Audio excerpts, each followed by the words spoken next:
Welcome, folks, once again to another fun at-home table read. Tonight, we are going to be tackling, honestly, one of my favorite comic book series growing up, The X-Men. We're going to be tackling a draft written in 1994. We're going to jump right in with intros.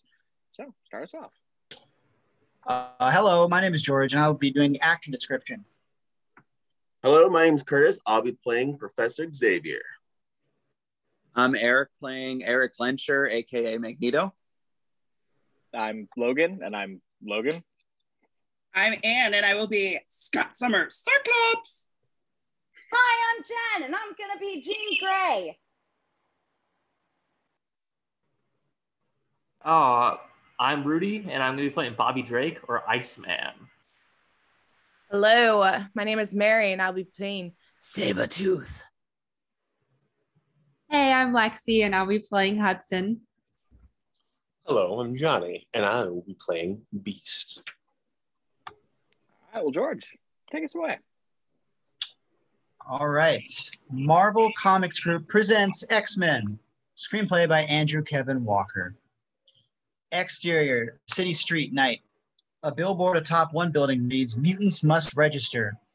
Below, Hollywood Boulevard sidewalks are filled with weirdos, tourists, and moviegoers. People stop to watch as a van with megaphones on its roof drives past slowly. Deadline for mutant registration is August 4th. All mutants must file for identification papers by this date. Insert title, Los Angeles, California. People seem uneasy. Follow the megaphone van as it makes its way down the street, still announcing. It stops at a red light. A National Guard truck races through the intersection. Elsewhere, on a dark back street, a few men run towards a commotion ahead. The troop truck rounds a corner and passes them, horn blaring. Follow the truck till it arrives at a parking lot behind brick apartment buildings. A rowdy crowd of curious civilians parts to let the truck through, then regroups. National Guardsmen leap from the truck, heading to the far corner of the lot to join other soldiers there. Military men have surrounded a group of homeless men. 4 of the homeless are against a wall, held at gunpoint. It's the 5th homeless man a fearful commander is concerned with, coming to shove him roughly. Turn around and face the wall. Do it! Keep your arms down. The scruffy 5th man, in a tattered raincoat, looking just as frightened, obediently turns his back to the guns leveled at him. Commander approaches, cautious, reaching to the raincoat. Commander pulls the raincoat down. 5th man is shirtless and dirty. He has 4 arms, muscular arms. The other homeless men react in fear, moving away. The crowd begins shouting, calling out for guardsmen to kill him, shoot the mutie, freak. Soldiers holding the crowd at bay tighten their ranks. A National Guardsman steps forward with a camera and a high-powered flash. He takes pictures of the mutated 5th man, flashbulb flashing, blindingly bright. At the edge of the lot, away from the crowd, a well-dressed man stands watching, his face tense with anger. His hair is pure white, his manner refined and stately. We will call him Magneto. Magneto turns and walks away into a narrow, dark alleyway. Exterior metropolitan skyline night. A glittering cityscape. In one sleek skyscraper, in a penthouse window, a man, Logan, in a black suit looks out. Insert title, Toronto, Canada. Interior skyscraper office, reception area, night. Logan has an animalistic look to him, complemented by thick black sideburns and spiked hair. He studies the city and lights a cigar. Mr. Logan. Logan looks to the snotty receptionist at a desk and blows smoke. This is a non-smoking building. Not anymore, bub. Not unless you're thinking of trying to take this away from me. The receptionist shrinks. Big doors open. Perkins enters, suave. Mr. Logan, follow me. Interior boss man's office, night. Perkins enters, followed by Logan, who carries a briefcase. Across the room, boss man sits behind a desk, flanked by 8 thug brute bodyguards. Boss man wears a garish wrestling mask. Stay where you are. Whatever you say. Nice mask. You have no need to see my face. By insisting on meeting me, you've created an atmosphere of mistrust. However, the customer is always right, especially when he has a suitcase full of cash.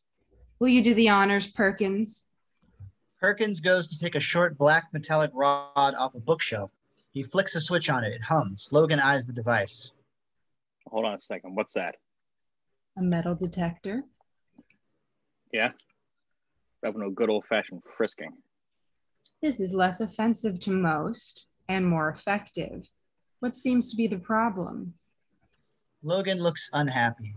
Very close on his tie tack, we can see its tip has a tiny waffled microphone hole. Exterior Toronto Street night. A large innocuous van is parked at the curb, monitoring. You wouldn't have been foolish enough to bring a weapon here. You wouldn't. Interior innocuous van, night. Inside the van, many agents are surrounded by recording devices. The team's monitor man listens through headphones. Insult me like that, would you? Monitor man looks up to several armored strike force agents. Things just went sour. Interior boss man's office, night. Logan, in a no-win situation, resides himself, holds up his hands. Knock yourself out. Perkins brings the metal detector under Logan's arm. It lets out a squeal. Boss man stands angry, points a gun at Logan. Disarm the gentleman, Perkins. There's nothing here. There must be. Find the gun. The detector gives a whining alarm all over Logan. Even his head triggers it. Perkins is baffled. Logan smiles and shrugs, kicks Perkins, slams him aside, and charges at Boss Man. Boss Man fires. Logan hits the floor and rolls. He tries to get up, but is racked by a spasm of pain. He cringes, his eyes shut tight. Flashback, Logan's memory, POV from underwater, through a tangle of wires and tubes, like looking from inside an aquarium to the outside world. A figure in a lab coat passes, their image warped and made unrecognizable by the water and glass. Back to the scene in Boss Man's office. Logan opens his eyes, gasps, disoriented. Perkins pounds him across the forehead with the metal detector, knocks him out. Across the room, Boss Man pushes a button on his desk. A bookshelf slides up behind him, revealing a hidden passageway. Exterior Toronto Street, night. 4 armored strike force agents run from the innocuous van. Interior chemical weapon test lab, night. Bodyguards carry Logan's body into a futuristic lab. There's a gleaming gas chamber ahead. Logan's body is thrown in. The chamber door is slammed and sealed shut. Logan lies groggy, close on the gash on his head from Perkins' blow, pulled shut, already beginning to heal. Outside the chamber, Boss Man, Perkins, and the bodyguards look in through the ultra-thick window as Logan comes to his senses. The chemical weapon you came here to purchase is called Biothrax, Mr. Logan. Within minutes of contacting human flesh, it causes blistering ulcers. Inside the chamber, Logan gets to his knees through a speaker. But that's nothing compared to what it does to your lungs. Please accept this free sample with my compliments. Outside, Boss Man snaps his fingers. Perkins pulls a lever. Clouds of gas begin hissing into the chamber. Boss Man laughs. Through the window, Logan looks up furious, lifts his fists. Just before Logan is enshrouded by the gas, snicked, 3 long metal claws shoot out from the backs of his hands. What? What was that?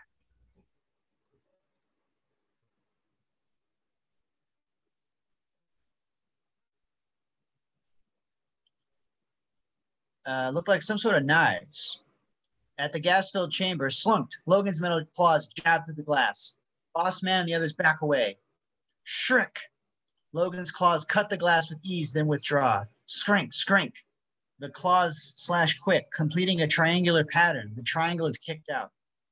Don't just stand there, get him! Bodyguards, guns out. Keep back to avoid the escaping gas, which rises to the ceiling. Then Logan leaps straight out. He tackles one bodyguard to the floor, crazed, face covered in gas-induced blisters, raising a clawed fist, about to kill. Interior innocuous van, night. Monitor man hears a scream through his headphones, gunshots. Monitor man reacts, throws the headphones off, more screams. Sounds like bodyguards are battling a snarling, murderous beast. Here we go again. Interior reception area, night. The 4 strike force agents cross from the elevator, guns up, past the flustered, lame receptionist towards the offices. Do you have an appointment? Interior bossman's office, night. Boom, the door is kicked in. Strike force agents enter. Across the room, the bookshelf slides up. Strike force agents level their guns, tense, waiting. After a moment, Logan walks in, disheveled, less blistered. His suit shredded and spotted with blood. He looks around calmly, straightening his tie. Brought a mop. Interior circus big top tent, night. Under hot spotlights, a ringmaster speaks into a microphone. A banner behind him reads Freak Show in big red letters. Ladies and gentlemen, boys and girls, nothing you have experienced in your lifetime has prepared you for this evening's entertainment. He will delight you. He will shock you. He will make your hair stand on end. And so, without further ado, the Malkin Brothers Traveling Circus is proud to present Blob! Music blares, spotlights spin, then converge on Blob. Wow. Mountainously obese is an understatement. He is 500 pounds of sweat-dewy flab and a Speedo bathing suit. The crowd is awed.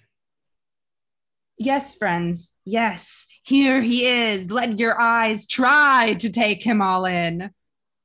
Blob is bored and irritable, but dutifully raises his arms like a champion. He walks, flesh quivering, looking to the crowd. In the crowd, children laugh at Blob. A pretty woman is repulsed. At center ring, the sights make Blob angry. He stops in front of a cinder block wall with a bullseye painted on it. No scale can tell his true weight. No lone tape measure can accurately reveal his girth. But that is not all. Blob is much more than a man with a severe glandular problem. Much more indeed. Drumroll builds. Spotlights reveal 15 circus cowboys with rifles in a semicircle. Against the bullseye wall, Blob holds his arms away from his body. The crowd murmurs excitedly. Cowboys cock their rifles. Rifles ready? Aim!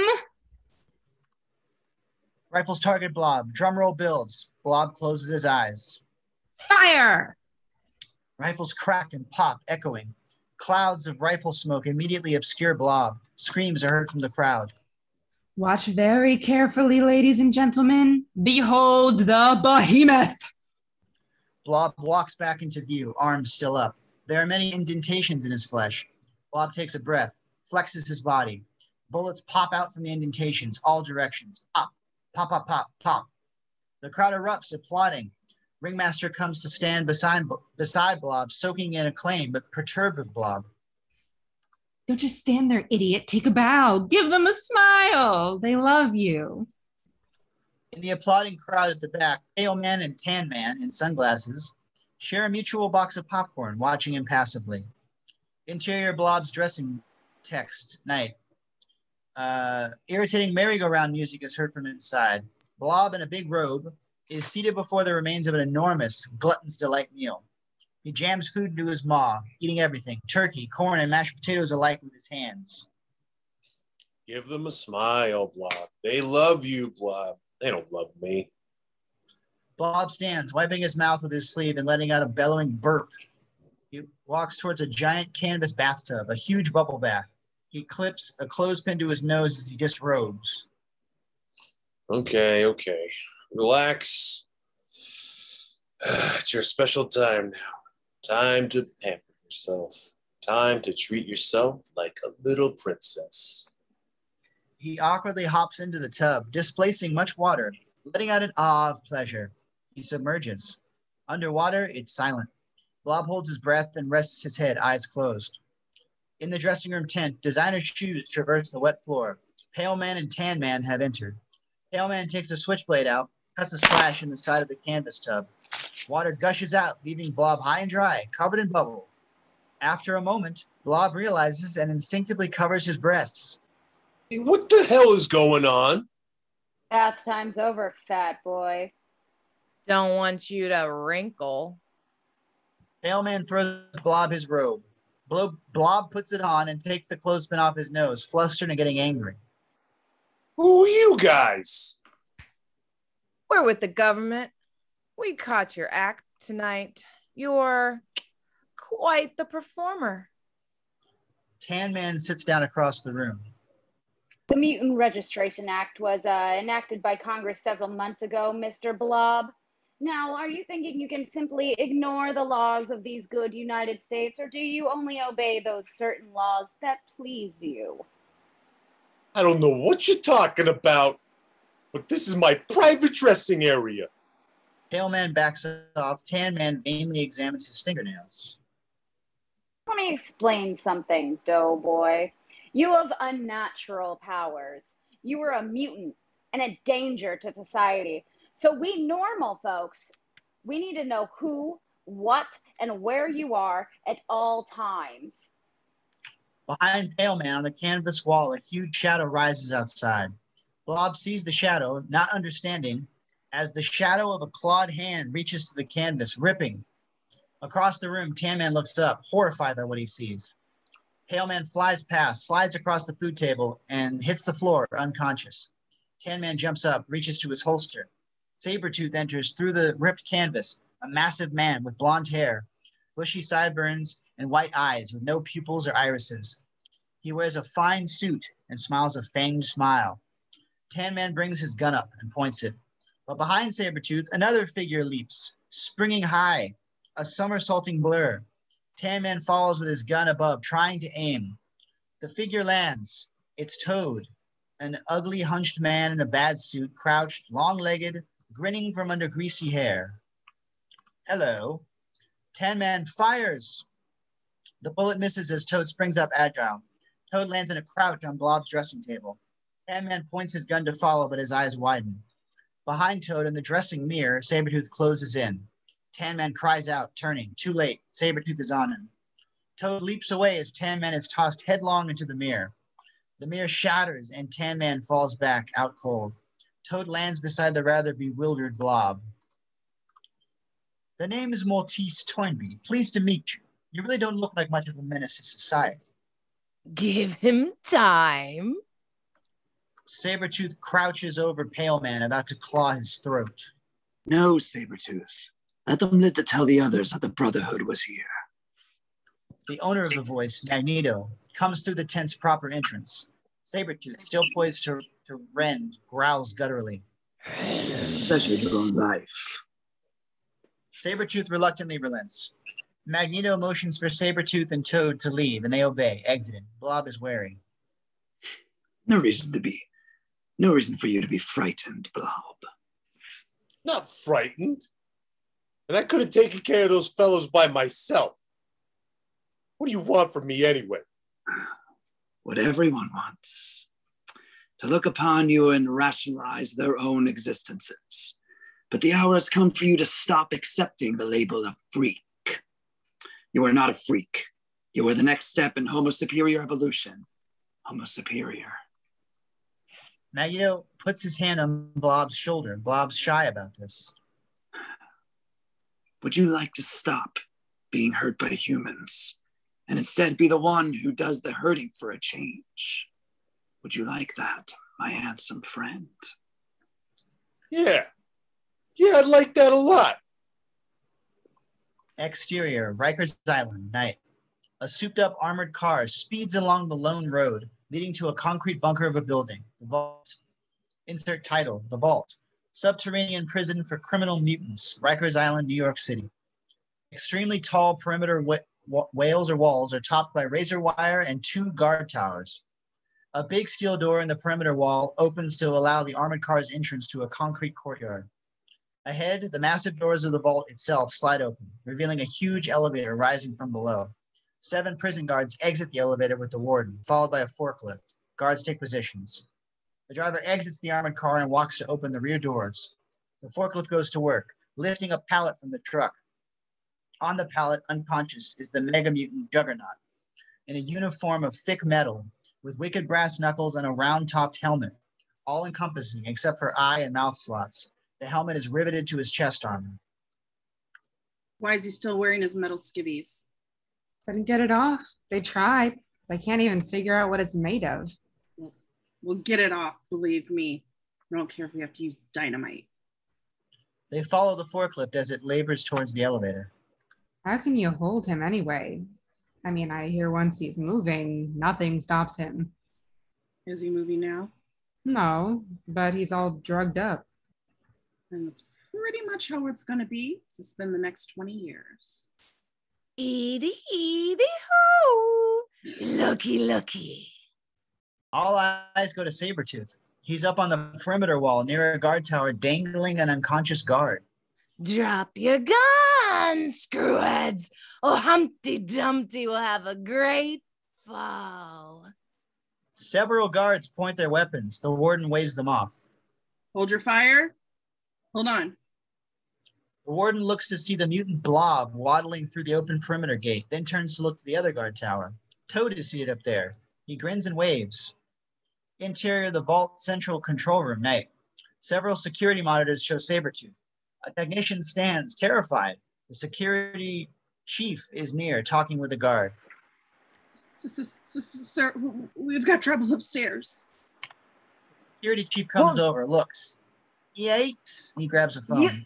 Yikes! Well, I need men up here right now. Exterior of the vault, night.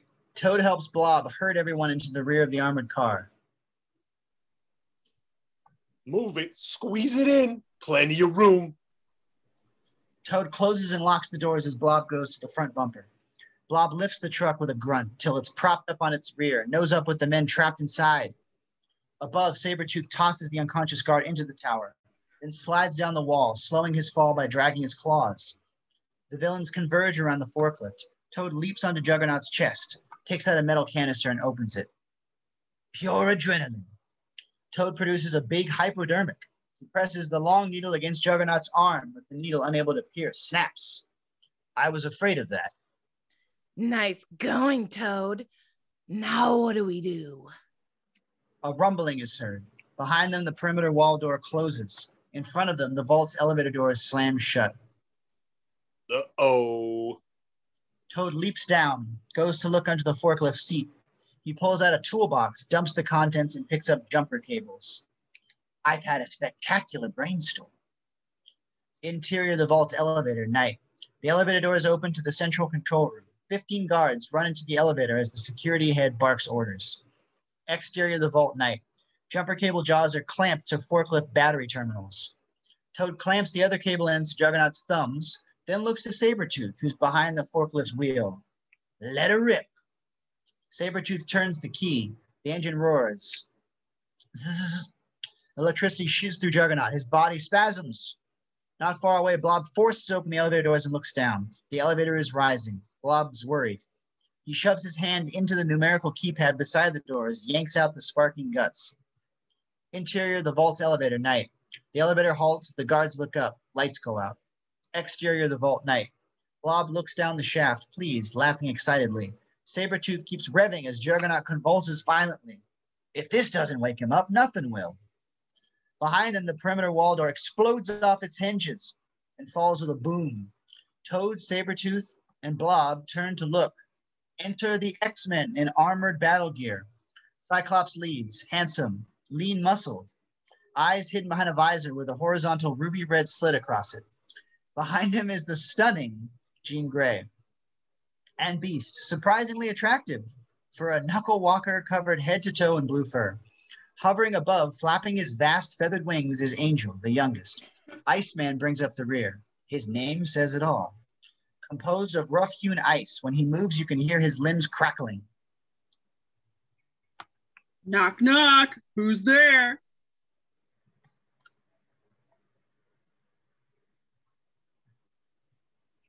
I said, knock, knock. Who's there? Ah, X-Men. That's right.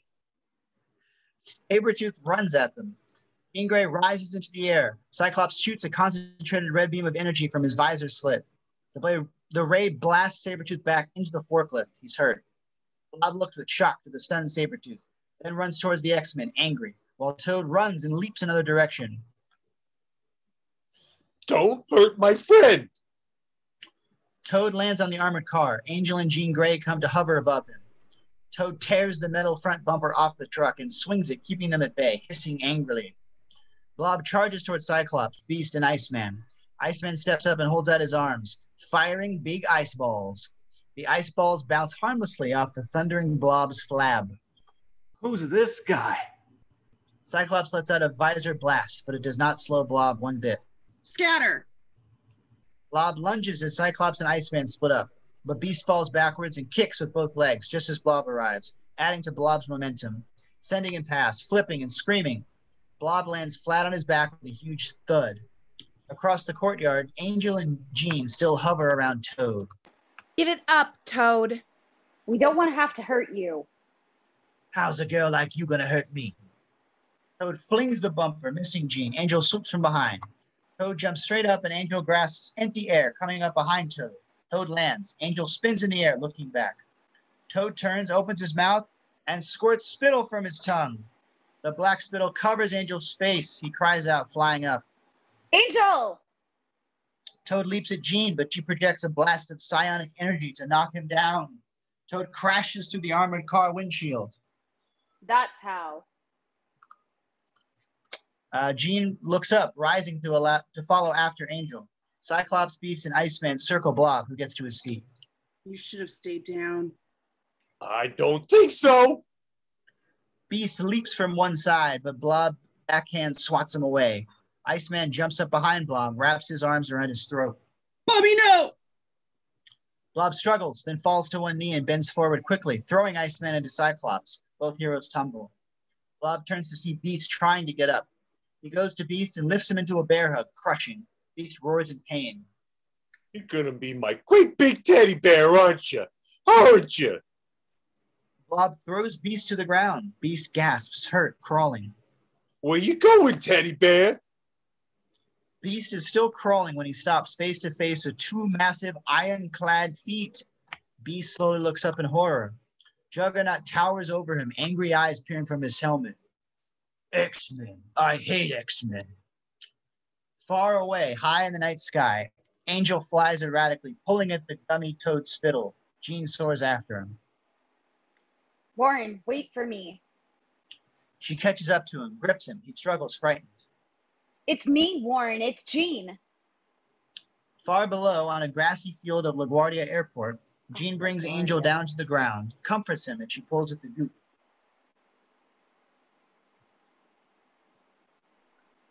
It burns, Jean. It burns. Yeah, it's because it's LaGuardia. It's coming off. You're going to be okay. I have to get back, Warren. I have to. You just have to stay here. Angel nods. Jean stands, raises her arms, and rises up. Exterior of the vault, time cut, night. Jean moves through the air, heading back towards the vault. She lands on the perimeter wall, aghast. Below, Iceman, Beast, and Cyclops are down, wounded, crawling. The bad guys are gone. She lowers herself to Cyclops. Distant helicopters are heard. Scott! Jean, where are you? Angel was hurt. I'm sorry. We have to get out of here before the police come. Can you carry us all? I think so. Hold on to me. Cyclops does. Jean holds out her hands, making a great effort. Beast and Iceman rise, still stunned and limp, enveloped in a mental energy field. All four X-Men rise up into the night air, beyond the vault's walls. Helicopters are heard closer.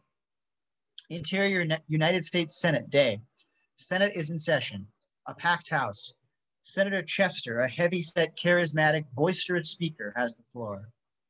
We've all heard these stories about the mutant problem. More and more we hear them. Anyone who watched the news in the last 24 hours knows of the man named Cain Marko, wears a gigantic suit of armor, calls himself Juggernaut for good reason, I might add.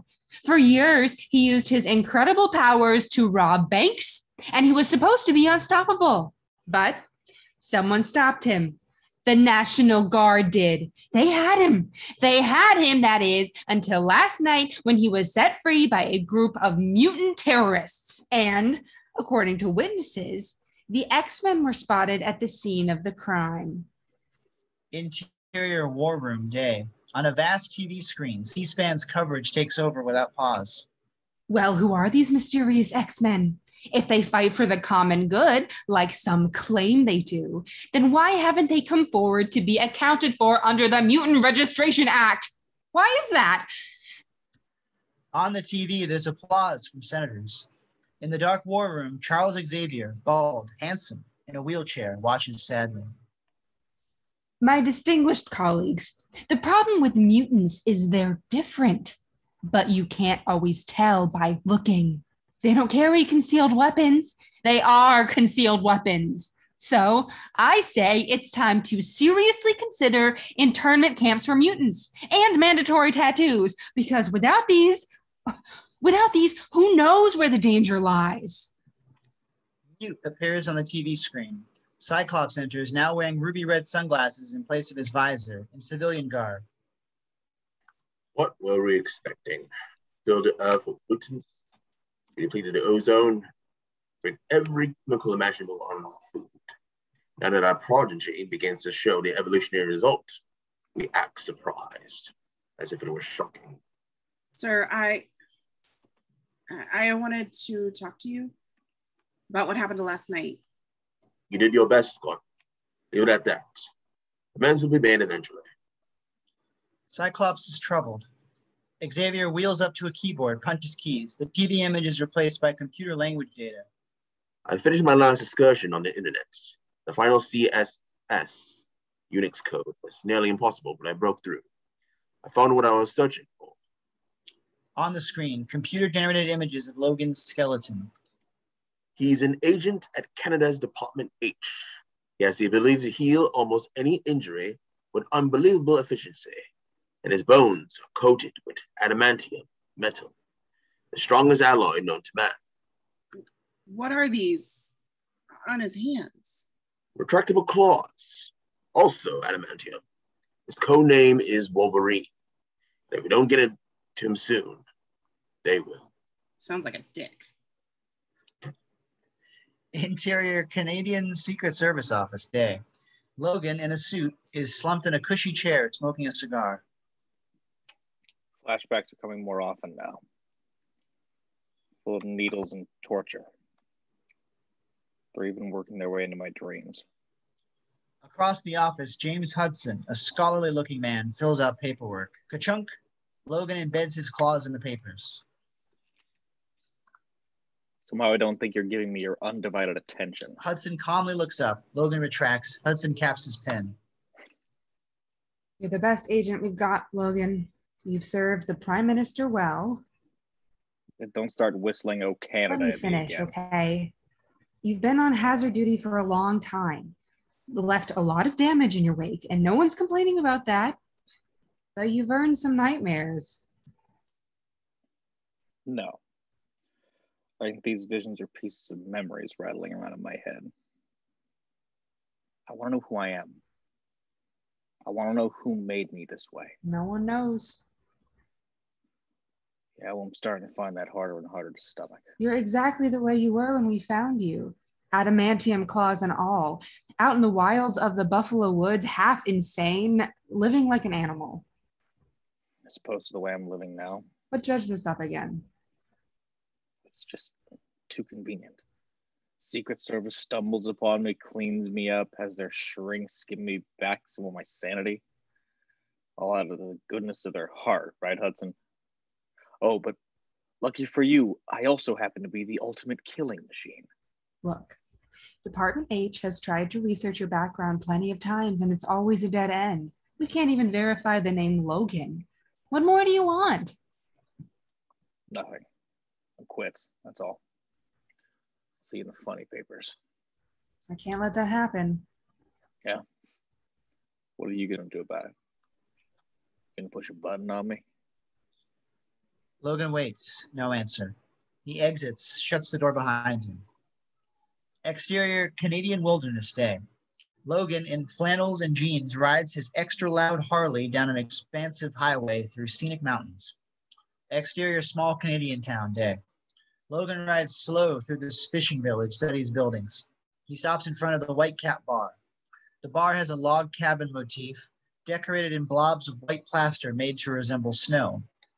Logan digs an old photo from his pocket. It shows the White Cap Bar, less dirty, less old. Same place, though. Interior White Cap Bar Day. Surprising number of afternoon customers. Logan sits at the bar. What can I do for you for, friend? Hoping you can answer me some questions. Like, how long has this place been around? The way it is now with the whole Winter Wonderland thing going on? Oh, I'd say at least 15 years. You a county? Born and raised. And how many years you put in here? Say, what's this all about? You some kind of reporter or something? That's hard to explain. You want the long story or the short? I like stores or happy endings. I've been working this dive for about 10 years. Okay. Do me a favor. Take a hard look at me. You ever seen me before? No, not that I can recall. You sure? Take your time. It might have been a while. Maybe years ago. I'm sorry, friend, but I think I have seen that face before. I don't remember. That's all right. It was a long shot. How about slide me a bottle of Jack? The bartender brings up a bottle. Logan uncaps it, pours a drink. A waitress comes with an order, eyeing Logan. Now, how is it you and I are going to get to know each other if you're sitting all the way up at the bar like this? Darling, you don't want to know me. You wouldn't like me very much. Exterior Whitecap bar, night. Logan starts his cycle. It roars. He sits back, sad, looks to the Whitecap bar. He takes out the photo of the bar, stares at it, then bends one corner, makes a sharp crease. Exterior Canadian forest, day. Logan rides a dirt trail headed for a small hunting cabin. Interior Logan's cabin, day. Logan sits at a weathered desk. There's an old shoebox there, full of photographs, hundreds. Logan puts the photo of the Whitecap bar, corner bent, in the box. He replaces the lid. Interior Logan's cabin, night. Logan sleeps shifting, dreaming.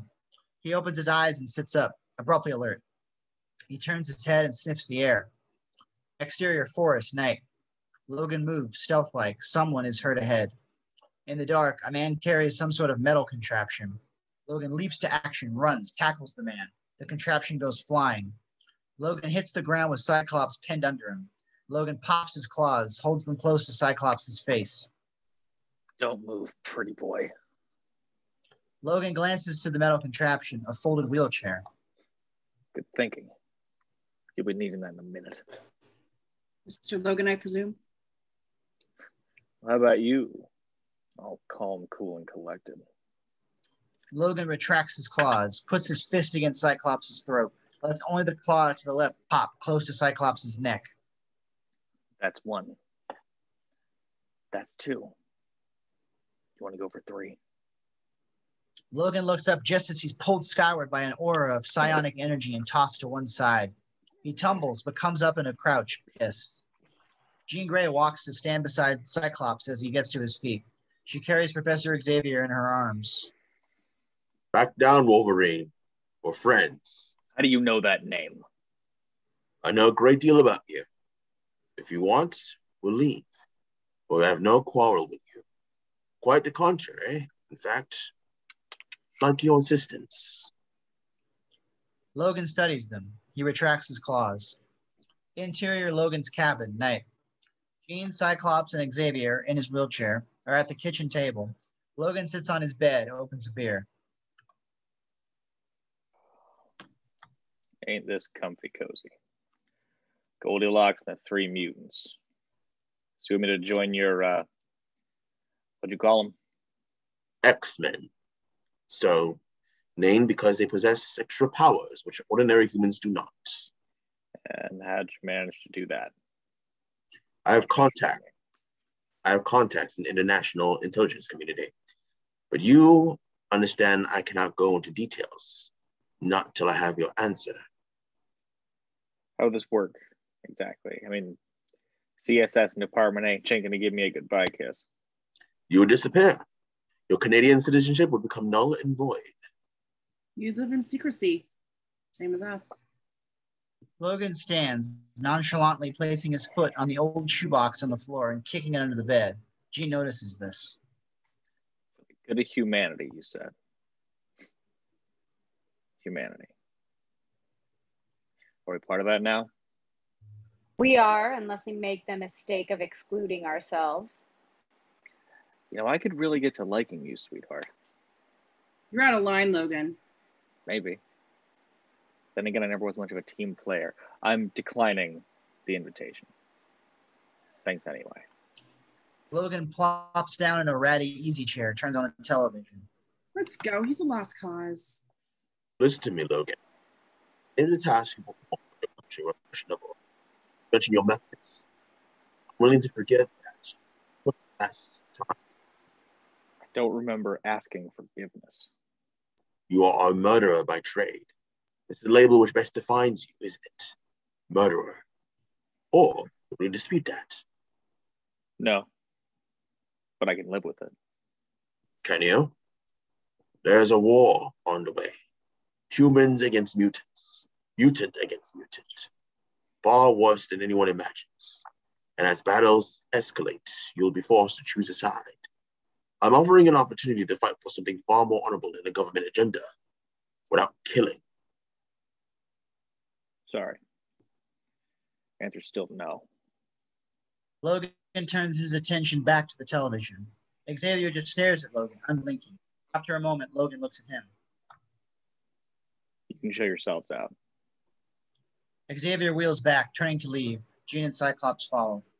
Exterior sky, day. Screeching, a small private jet streaks across the sky. Interior Senator's jet, day. Luxurious. Assistants mill about on cellular phones. Senator Chester stands, cocktail in hand, reading paperwork. No. This is all wrong. Who drafted this? Start from scratch. Go. Chester throws the papers, drains his drink, then rattles the ice. Hello? I'm dry here. Exterior sky, day. The senator's jet soars. Higher up, a second jet flies into view. Interior second jet. On the cockpit floor, a pilot lies unconscious, tied up. Toad is in the pilot's seat in an oxygen mask. He looks back to the cabin, gives thumbs up. Blob stands by the open door, fingers crossed. Exterior second jet. Blob sticks his head out. The senator's jet is below and behind. Blob swallows. He leaps out, yelping, free-falling. Blob tumbles through the air, a blubber projectile. Interior senator's plane. Senator Chester sits down. Whomp. The plane lurches violently. Senator Chester's cocktail spills. He's furious. What in tarnation? There's an enormous fat man on the wing. Exterior senator's jet. Blob is barely hanging on. He grips tight with one hand, punches a hole in the wing. Jet fuel spews. Interior senator's jet. Senator Chester backs away from the window, panicking. He pushes an aide aside, sits again, and frantically fastens a seatbelt. He puts his head between his legs, keeping it there. From the intercom. Excuse me, gentlemen. This is your pilot. We have a bit of a problem. We're all gonna die! Shut up! What am I doing? This is madness. Senator Chester tries to stand, realizes his seatbelt's on. He pulls it open, bolts down the aisle. The engine is heard straining. Senator Chester reaches the cockpit door and throws it open. In the cockpit, the pilot and co-pilot argue heatedly. Parachutes! Where are the parachutes? Sir, get back to your seat. Parachutes, man! We need parachutes! Exterior Senator's jet. The wind-blown Blob is beating the wing. It's bent out of shape. Blob hoots with pleasure as the jet begins to spin. He lets go of the jet, soars away into open sky. As he falls, Blob looks back to the screaming jet, which spirals downwards, smoking, out of control. Blob claps like a happy child. Interior suburban home, living room, day. A suburban man is on his couch watching football on TV. He cheers a play, then picks up a plate and walks out of the room. Interior suburban home, kitchen. Suburban man comes to a cutting board to slice himself another hunk of a submarine sandwich. Suddenly a loud kaboom is heard from the other room. Suburban man is thrown to the floor as the kitchen shudders around him. Walls crack, windows break, shelves dump their contents. The boom reverberates. Then relative quiet returns. Suburban man looks up, terrified. Interior suburban home, living room. Suburban man enters, scared, clutching the sandwich in his fist. The living room is ruined. There's a huge hole in the ceiling. Below that, there's a big crater full of debris where the couch used to be. Blob's crawling out from the crater. Blob stands coughing, trying to dust off. He sees Suburban Man and sheepishly tries to straighten his hair, backing away. Blob opens the door, gives one last embarrassed look, and exits. Suburban Man is left dumbfounded. Exterior forest, jet crash site, night. Wreckage and burnt forest. Lots of investigative activity. Rich, a stern man in military-issue glasses and a crew cut, stands looking at the jet's severed, blob-beaten wing. Guyrich turns, walks to meet an arriving Range Rover. He opens the door. Tan Man and Pale Man, in their sunglasses and angry, are inside. Get out. Who's in charge here? That'd be me. Yeah, well, what gives you the right to drag us here out into the boondocks without a word of explanation, huh? You know, you can strong arm us, tough guy. Do you realize you're speaking to a superior officer of the National Security Council? No, actually, I didn't, since you didn't even bother to show us any ID. Gyrich looks a little annoyed, but smiles, nodding. Let me rectify that. Gyrich reaches into his pocket. He takes his hand out, holds it up, and turns it to show it's empty. Slaps Pale Man's face hard. There is my identification, soldier. And if I hear another peep out of you before I give you permission to speak, I'm going to knock both your heads together so hard, you're each going to end up with the other guy's childhood memories. Got it? Is that clear? Just nod if you understand. Pale Man and Tan Man, stunned into silence, nod. Good. Now I have some business to finish. But when I'm done, you're going to tell me about the mutants you ran into at that freak show, and you're going to tell me in such excruciating detail that I'll feel like I was with you. Except if I had been, I wouldn't have let a bunch of filthy muties beat the crap out of me. An earnest young agent comes over with a cellular phone. Mr. Gyrich, Trask is on the line. Why don't you two take a seat on that log there and start collecting your thoughts? I will be back to you when I feel like it. Gyrich walks away, taking the phone and shouting into it. Pale Man and Tan Man look at each other, pause. They walk over to the log and sit down, dejected. Pale Man rubs his red cheek. Exterior, Canadian Lake Day. Logan is on an outcropping of rock staring at the lake. Hudson comes from the foliage, irritated, pulling burrs out of his suit. Hey there, Hudson. Looking for me? You can stand living around all these trees and dirt. It's beyond me. I know you claim to have quit, but you might like to see this. It came in on one of our ghost channels. A request for a meeting addressed to you, and it's not hard to figure out who sent it. Hudson hands over a yellow paper. Logan reads, getting angry. Department H still considers him absent without leave. We want him back. I'm in. But only if I go alone. No backup, no extraction team. I figured as much. You know, he's probably counting on that. How do you want him? Alive or dead? Use your discretion. I'll do that. I'll use my discretion. Logan tosses the sheet of paper in the air, pops claws, swings. 4 cut strips of paper float onto the lake's placid surface. Interior Niagara Falls restaurant night. High-class restaurant, busy. Classical music plays. At the entrance, Logan, well-dressed, searches the crowd. Do you have a reservation, sir? Sir? Logan spots what he came for. He walks. One wall of the dining room is comprised of windows, affording a spectacular view of the Horseshoe Falls at night. Logan reaches a table occupied by Sabretooth. These two hate each other lots.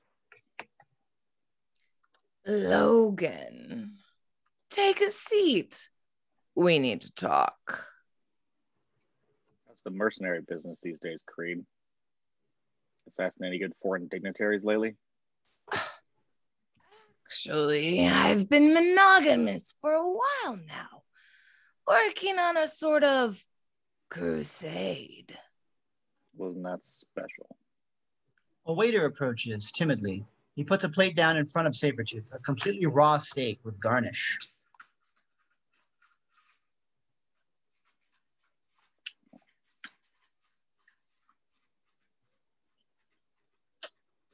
Your steak, sir. The waiter splits. Creed cuts the meat with a 4-finger claw. I hope you don't mind I ordered without you.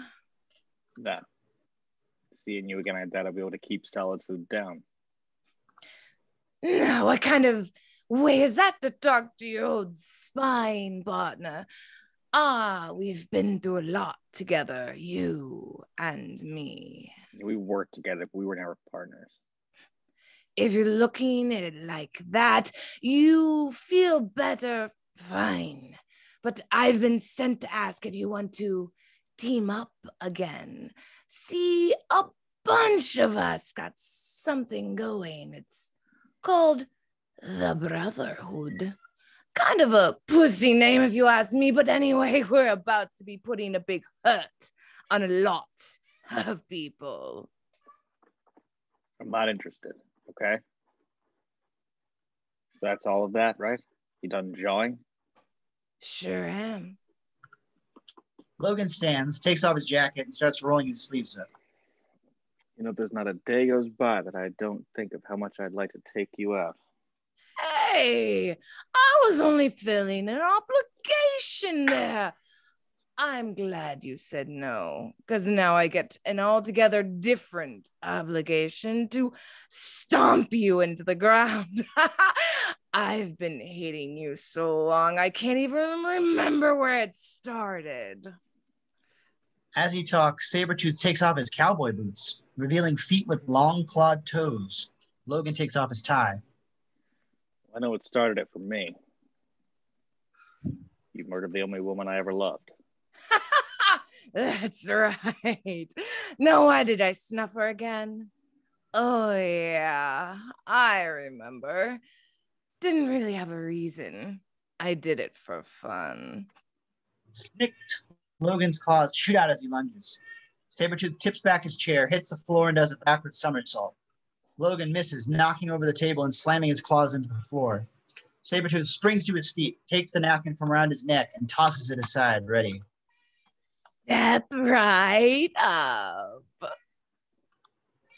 Logan pulls his claws free and advances. Dinnergoers are freaked, starting a panicked rush for the door. Women scream. Sabretooth and Logan circle, then attack, grappling. Sabretooth holds Logan's wrist to avoid claws, shifts his weight, and throws. Logan hits the wall, falls to the floor.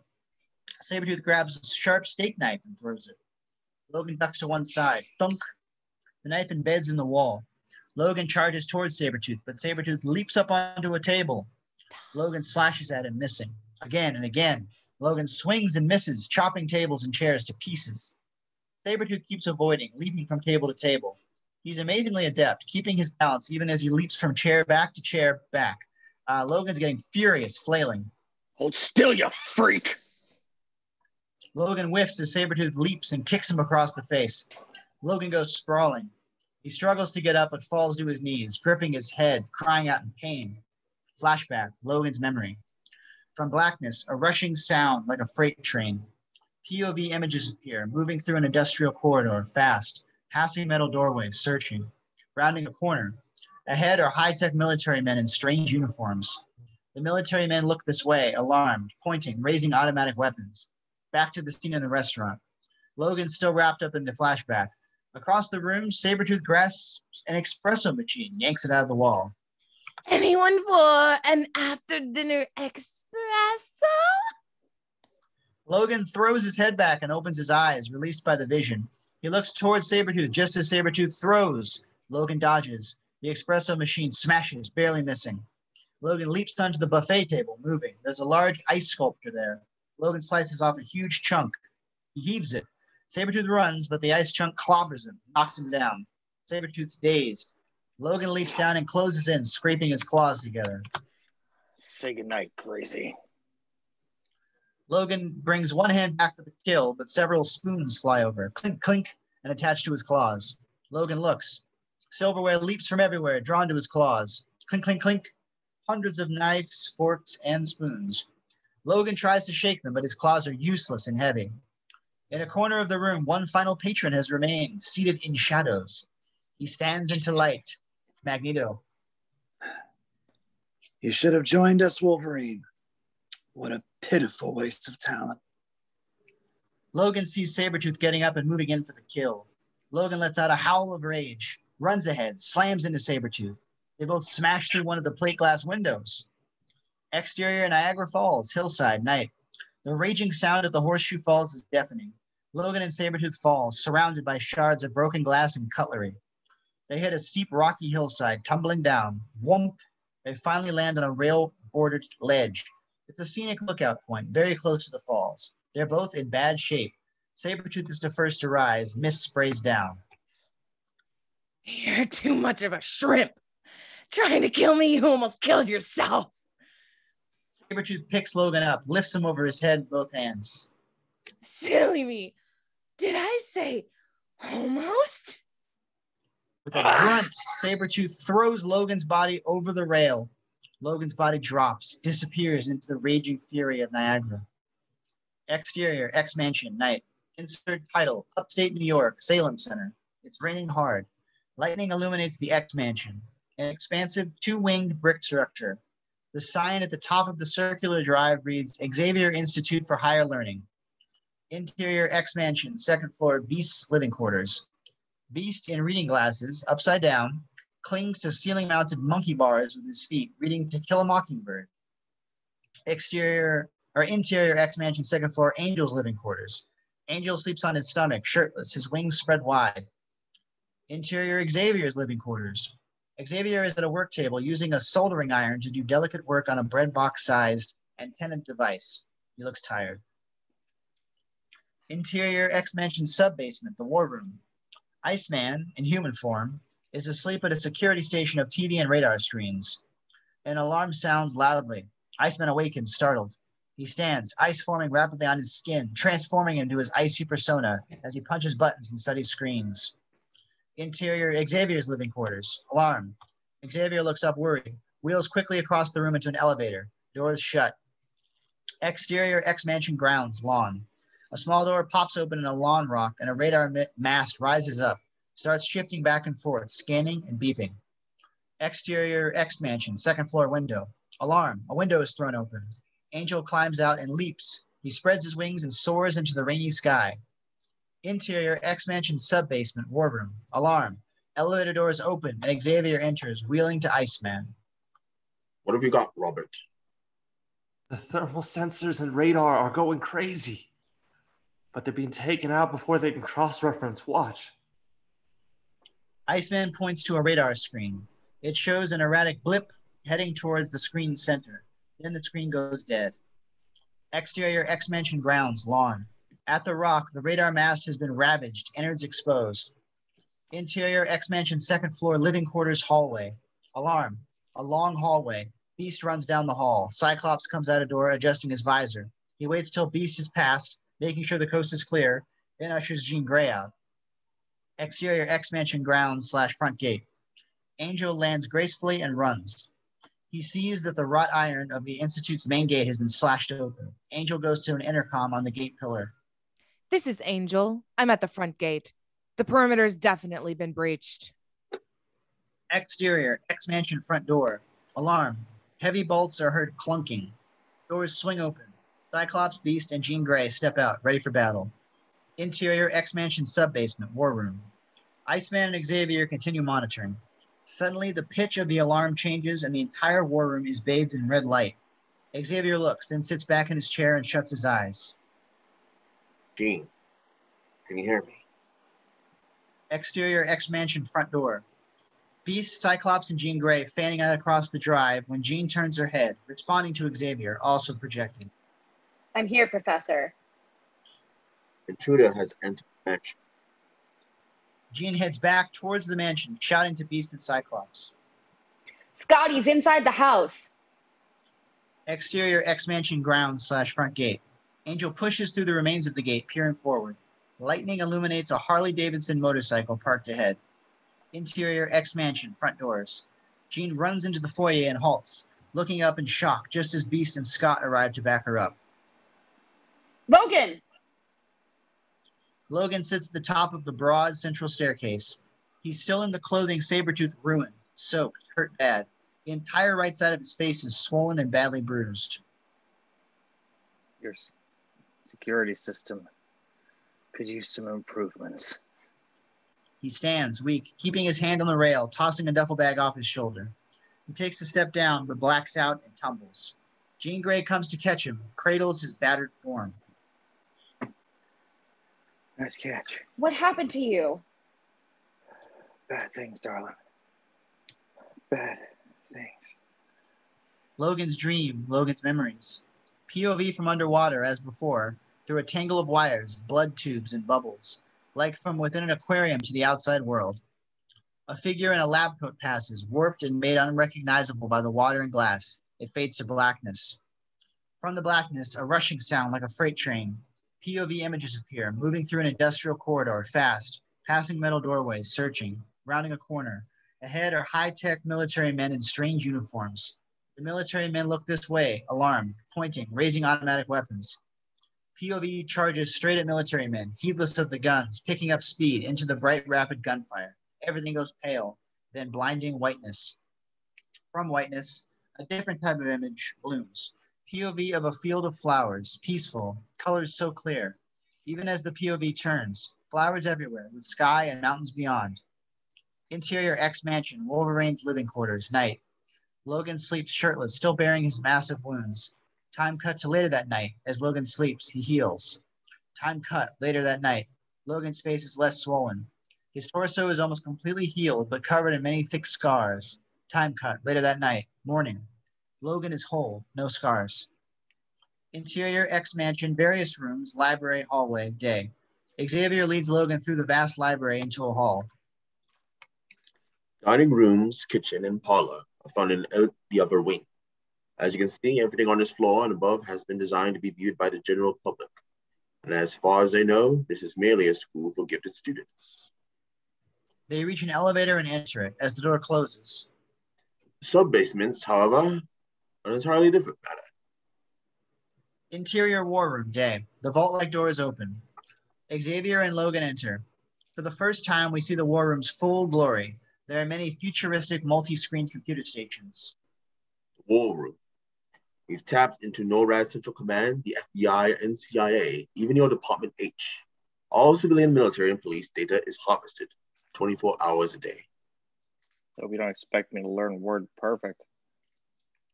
Why are you trusting me? Showing me all your secrets right off the bat. Trust is the only thing of any value I'm showing you. You already know the one piece of information that could hurt the expert most. Our location. Now that you mention it, how did I know that? I mean, I came right here. Night we met, I planted in your mind a hidden away with a memory trigger attached. So the moment you decided to accept my offer, the trigger was activated and the information was revealed to you. You did that without me even knowing. And I do apologize. Normally, I feel such uninvited intrusions are wrong, but I felt I had no choice. As a telepath, I face innumerable moral dilemmas every day. You can only begin to imagine. Right now, for example, I could read your every thought with ease if I choose to. Logan ponders this as Xavier wheels to a security door. Interior Cerebro chamber, day. The door rises. A high-tech chair sits surrounded by controls, beneath a techno-amazing Cerebro helmet attached to a swing arm. This is Cerebro. The sensors constantly sweep the globe, piggybacking existing satellite projections by linking with it. I have the ability to detect unique waves of psionic energy emitted by superhumanly powerful mutants. Xavier hits some keys, producing a 3D holographic map of NYC in the air. Wispy signals of red ebb and flow across it. It unfortunately cannot specify exact locations. However, I have recently discovered an unusual gathering of mutants in and around New York City. The Brotherhood and Sabretooth. Who's running that show anyway? Who's the guy who turned me into a giant magnet? The time will come for this discussion. So then, I have to ask you not to mention that incident to the other X-Men. Interior X Mansion, Danger Room Control Room, day. Another technological wonderland. Beast is in the control chair, working at the controls. Jean Grey and Cyclops flank him. We can't see what they're looking at through the large viewport window. Not bad. Not bad at all. Not good enough. Xavier and Logan enter. Angel, seated, takes his nose out of his Wall Street Journal and stands. Jean and Cyclops turn. Logan, you've already met Jean Grey and our team leader, Scott Summers, or Cyclops. This is Warren Worthington III, nicknamed Angel, for obvious reasons. Angel, rather snobbish, shakes hands. Looks like he'd rather not. Worthington, huh? As in Worthington Industries? I'm chairman and principal stockholder. How does a mutant manage that? In this age of teleconferencing and fax machines, it's not hard. This busy gentleman over here is Henry McCoy, biochemist and genetic researcher extraordinaire, otherwise known as Beast. Distinct pleasure in meeting you. I shake hands, but I don't have a free one. Beast is putting our young Iceman, Robert Drake, through his paces. Come look. Call this the danger. Logan comes to the viewport looking into a positively enormous room. The dented, greasy, burnt metal walls and ceiling of the danger room are covered in irregularly shaped geometric sections, formed by the seams of trapdoors, hidden compartments, hinges, gun barrel holes, and slightly jutting sensors. Iceman, dwarfed by the room, runs for his life, dodging laser beams. In the danger room, Iceman sprints, laser beams zipping past. He looks back over his shoulder. Ka-chung! A metal wall suddenly juts up from the floor, and the oblivious Iceman slams into it. Iceman rolls, still under fire. He places his palms on the floor. A pillar of ice forms under his hands, growing, shooting quickly up into the air, carrying him. Across the room, laser cannons in the wall shift to retarget. At the top of the still-forming ice pillar, Iceman fires back at the cannons with jagged ice projectiles, disabling them. Iceman lets out a laugh. Below, a panel whips open in the wall. A battering ram shoves out and shatters the pillar in the middle. Iceman cries out as he falls. He points with both hands. On the floor, a crude ice slide morphs into existence. Iceman hits it near the top and slides through to slow his fall. The slide spits him out the bottom. He slides across the floor. Iceman comes to a stop. In front of him, a trapdoor slams open and a menacing fire cannon rises on pistons, targeting. The cannon shoots a flame, engulfing Iceman before he can crawl away. A blaring horn sounds, and the fire cannon lets up, then withdraws into its hiding place. Iceman's sharp edges have melted. That's enough for today, Robert. Iceman reforms his melted edges and pounds the floor in frustration. In the DR control room, Xavier lets his finger off the intercom button. Cyclops watches Iceman exit the danger room below. Disappointing score for Bobby Drake, ladies and gentlemen. If he could only have landed the triple axel. All right, Beast. All right. We all know he needs lots of practice. All right, Scott Hamilton. He has a lot to learn to react quicker. More quickly, actually. He will. See it to it, Scott. Spend some extra time with him. Cyclops nods. Xavier looks to Logan. So, what do you think? Looks fun. When's my turn? It's not fun, Logan. It's for real. I doubt you're ready for it. Hey, I'm for real too, Psych. It's a perfect match. Or didn't your mommy teach you to share your toys? You don't know anything about the DR except what you just saw. You go in now, you're just going to get yourself killed. Well, why don't we let the big man decide? Logan and Cyclops look to Xavier. Interior of the danger room, time cut, day. The DR doors open. Logan enters, doors slam. Logan walks to the center. Snick. He pops claws, looks up at the control room. You still want to do this? Logan looks around. He retracts and extends his claws on both hands. 1, 2, 3, 1, 2, 3, 1, 2, 3. Like impatient drumming fingers. I'm waiting. 3 tones are heard. Then 4 irises and 1 wall open quickly. Foot, foot, foot. Leather medicine balls are fired. Logan runs, missed by several, but 1 medicine ball racks him in the small of his back and knocks him down. Last chance to change your mind. Yeah, shut your eye slit. Logan stands. Clank, up pops the fire cannon. Logan runs straight at it, leapfrogs over it just as it blasts. Ahead, 3 long, multi-sectional arms flat from the floor. Spider legs with sharp sword tips. They swing and jab at Logan, but he ducks and dodges. The swords whistle as they swipe. Logan blocks them with the backs of his claws, then ducks and runs. He chops 2 of the arms down as he passes. The 3rd arm retracts. Logan searches for the next threat. High above, a mini missile launch rack reveals itself. Logan books. Mini missiles explode behind him. Ahead, a semicircular wall jumps up, creating a dead end. Logan does not slow. He leaps, kicks off the wall with one foot, and repels, running the other direction without missing a step. Logan runs to the wall ahead and flattens against it. He looks up. The missile launcher is directly above. It stops firing, whirring as it tries to target. It can't make the angle. Logan smiles, but that smile wipes away as the wall he's pressed against starts slowly tipping towards him. Logan runs. A big section of the wall is falling like a 10-ton domino. Logan gets out from under as the wall slams flat with a thunderous boom. Logan slides to a stop, looks back up at the viewport, cocky. You'll have to do better than... Logan looks up. Uh-oh. A spiked metal ram arm hurtles down. Logan dives away as the ram pounds. The ram retreats. The floor opens in front of Logan, and he's momentarily eye-to-eye with a drone robot. Logan gets up. The bizarre, lanky drone bot rises into full view as the platform bringing it locks in place. Logan looks behind him. How about that? 4 other drone bots arrive similarly. Logan backs up, claws ready. The drone bots attack with buzzsaw hands and serrated fingers. Logan kicks one.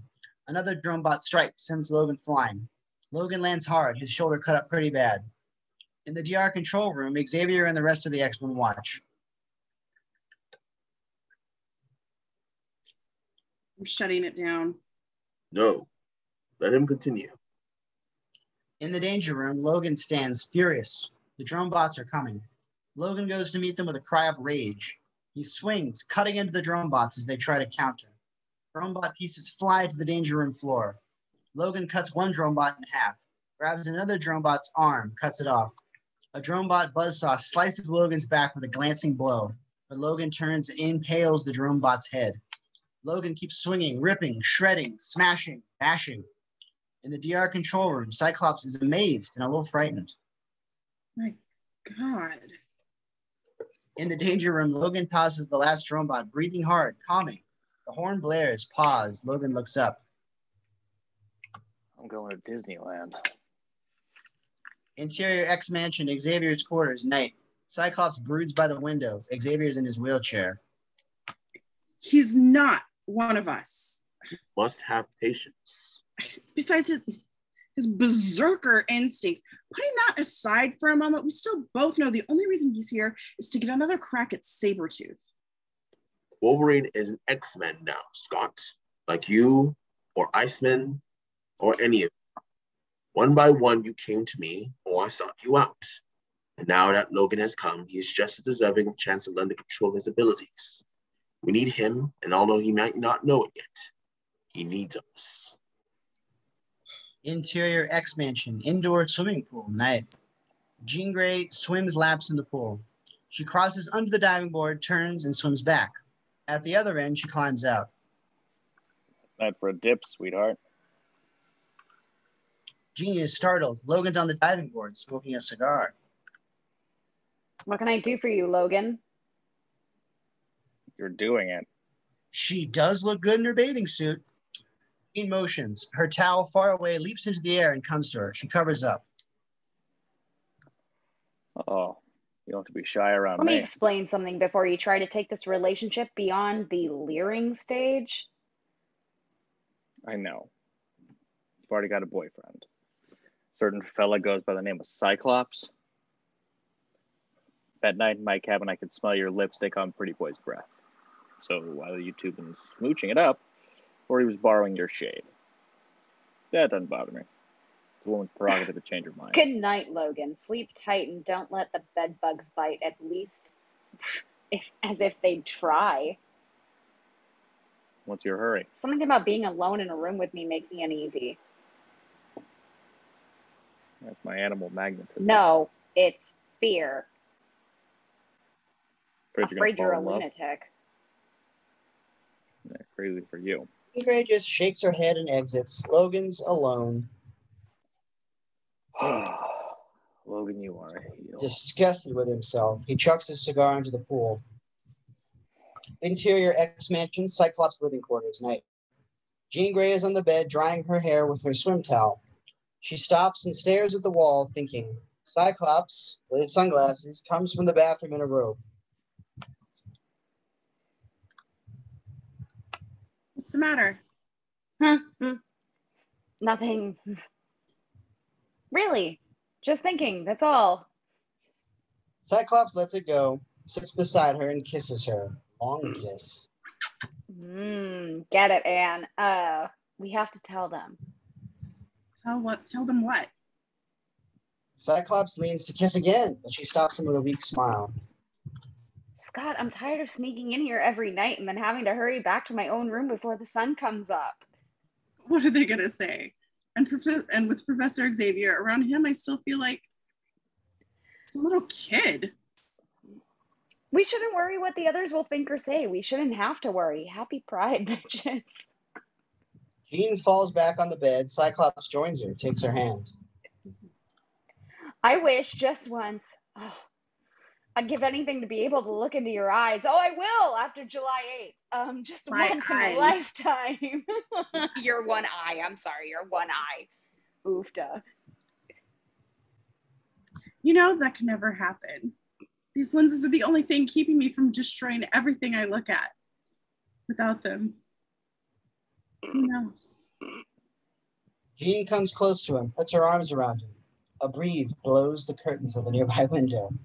Music can be heard quietly. Interior X-Mansion, weight training room night.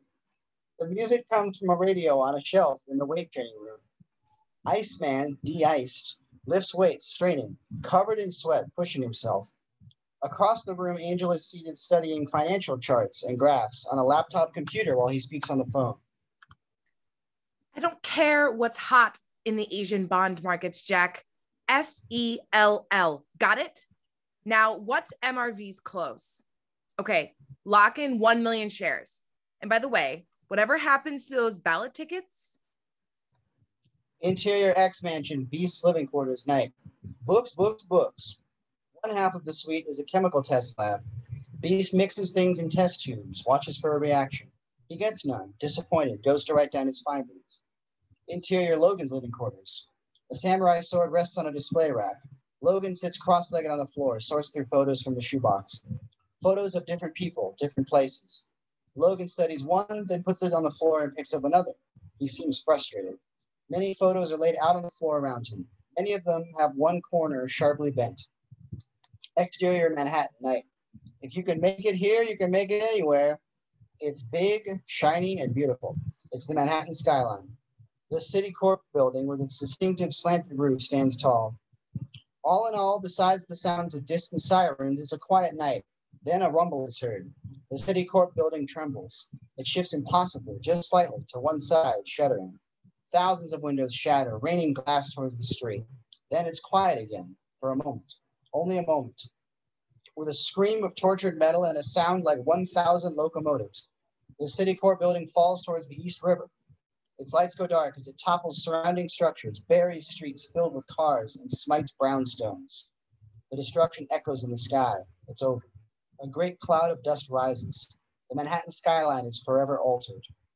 Interior X-Mansion, Xavier's living quarters, day. Television shows news images of rubble-strewn streets and busy emergency rooms. Xavier listens, his head lowered in sorrow. Alliance of mutant terrorists calling themselves the Brotherhood has claimed responsibility for the bombing.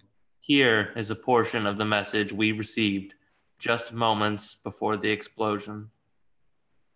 The thunder you hear across the cloudless sky is not the sound of a storm rising.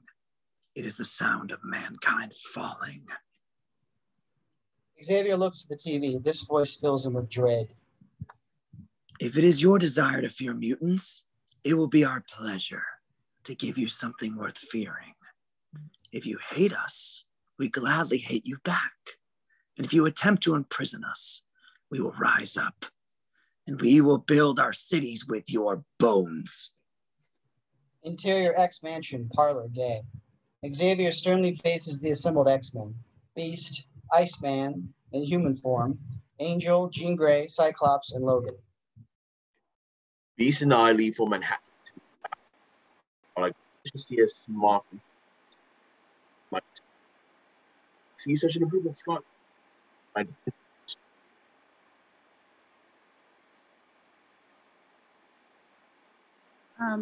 Where there's room for improvement, yes. There's one other thing. Angel, you're no longer required to participate in danger room exercises. Decided will serve as only a pilot and scout. This is surprising to everyone, except Logan, who doesn't care. What? You are talented, son, but your skills are not enough for combat. Too vulnerable. This isn't fair. You're overreacting to one incident. I have to agree with Angel. I'm sorry, it's not open to discussion. The destruction of the city court building was only a prelude. So that's it? Suddenly I'm just some junior league flunky? Since when do we run things this way? The darkest days of our lives lie just ahead for all of us, and we have little time to make ready. So, in this one instance, this is how it will be. Without question. Is that understood? Exterior, upstate New York roadway day. Xavier's car speeds along through lush upstate New York forests. Interior, Xavier's car. Beast drives, disguised in an overcoat with the collar pulled up, sunglasses and a hat. Xavier stares out the passenger window. What exactly was that back there, Charles? Tough love? It had to be done. How harsh was I? Perhaps you're right to limit Angel's participation, but to quote Mark Twain, what does come to mind regarding your delivery? And it is? Impertinence, intemperance, intemperate temperance injures the cause of temperance, while temperance helps it fight against intemperate temperance. Or in other words, chill out just a little. Try to remember that. Thank you. Just what do you hope to accomplish with this breezy jaunt through the Big Apple? I'm not certain yet. We may be looking up an old acquaintance of mine. Interesting. Care to elaborate? No. All right then. As long as you don't make me watch Cats again. Uh-oh. Uh-oh, indeed. Xavier looks back. A police car follows, red lights revolving. Oh my. Exterior roadway, day. Beast and Xavier's car stops. The police car stops behind. Interior, Xavier's car. Beast looks in the mirror and watches the policeman get out. He takes off his sunglasses, looks expectantly to Xavier. No, not this time. You know how I feel about this. I understand your reticence, but what choice do we have? I'm harmless. I won't do it. I simply will not. Okay. The only other thing I can think of is for you to switch places with me, and I can hunker down and hope he doesn't notice me. But that might be a problem, say, if, the officer happens to ask to step out of the car. All right. Take off your hat. Exterior roadway, day. The policeman walks to the driver's side and taps the window. The tinted window rolls down and reveals Mel Gibson at the wheel. Oh, man. Oh, full on Jew. All right, cool. All right. Go on ahead, Mel. Howdy there, officer. Geez, I was was I going too fast or something? Yeah, hey, I know you. You're that actor. And all those great cop movies where everything explodes. Yes. Well, that's me. I was also in this Do the movie Jeff called Goldblum? Hamlet. Yeah, but anyway. Xavier has his eyes closed, fingers pressed to his temples. Don't mind him. That's my agent there. He's actually got a really bad migraine or a headache. Had a busy day, backstabbing, double dealing. Listen, I am on my way into town for a big movie premiere. Yeah. And I was kind of hoping you might, see a clear way of letting me slide this time. Just this once. He smiles his winningest movie star smile. Exterior Brooklyn Navy Depot day. 2 massive tractor trailers move through Brooklyn streets. They approach the sprawling industrial Brooklyn Navy Yards across from the lower tip of Manhattan. The yards have definitely seen better days. 2 guards open the gates to the tractor trailers. Exterior Brooklyn Naval Yards, the compound. Doors slide open to allow the tractor trailers to enter a massive rusty building the size of an airplane hangar. Inside the compound, the doors behind close. Doors in front open. The tractor trailers move on into a cavernous, Kid-Adamish government station. Shiny, busy, and well-equipped, with a sharp contrast to its exterior. Troopers and technicians mill about. Gyrich walks to meet Bolivar Trask, scientist, Nebish, who climbs from one truck looking weird. Welcome to the compound, Trask. Your legally siphoned tax dollars at work. Thank you. It's very nice. Now, if I could be shown my room, I'm exhausted. Later. First, I want to look-see at the goodies you brought me. Gyrich grasps Trask and leads him. At the back of one truck, men open the doors. Machines are heard humming. We enter the dark trailer. All we can make out are 3 pairs of glowing eyes. Exterior New York City street, night. Beast in overcoat and such, and Xavier come to a red-globed subway entrance, looking around. Beast vaults over the rail. He lands on the stairs below. The station is closed, boarded up. Beast pulls at the boards. Xavier keeps watch above. Interior underground passageway, night. A passageway and entrance used for going from building to building. It's dark and empty, except for Beast and Xavier. Ahead are warning signs and yellow police barrier ribbons. News reports said there was an explosion that took the building down, as if it were a bomb, but I have a strong feeling they haven't been told the truth. Interior, below Citicorp, parking garage, night. A long escalator is covered in rubble. Hastily assembled boards block the escalator off. Beast shoves through from the other side, carrying Xavier. He stops, looking up in awe.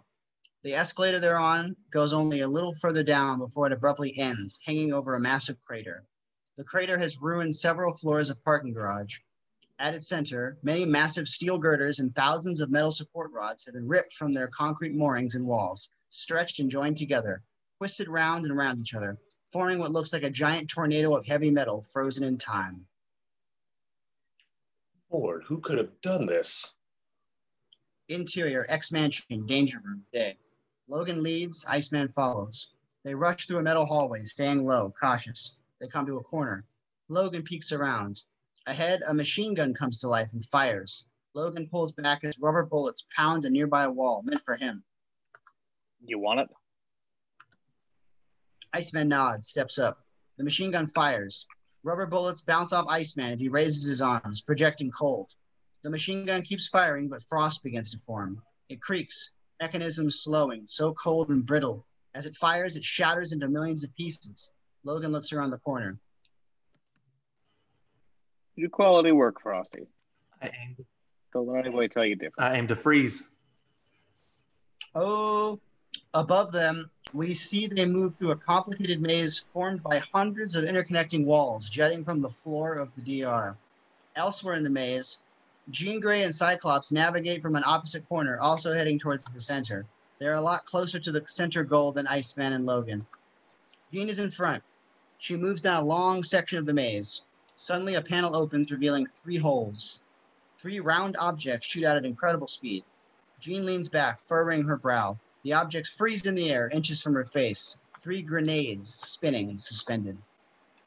You might want to get rid of those. An upwards glance, Jean sends the grenades into the air. They explode above the maze, harmless. Jean looks to Cyclops. I'm sorry, George. Oh, ye of little faith. In another section of the maze, Logan and Iceman pick up the pace. They move around another corner, dead end. Friggin' break. What's this stupid game supposed to teach us? Red assessment, teamwork. Yeah, true justice the American way. Well, nuts to that. You want to win? I'd love to. Nobody's ever beaten Cyclops and Jean when they're paired up. Yeah, get a real synergy going. Well, them days is over. From here on out, it's you and me and creativity. Logan pops claws, leaps, digs in the wall, and climbs.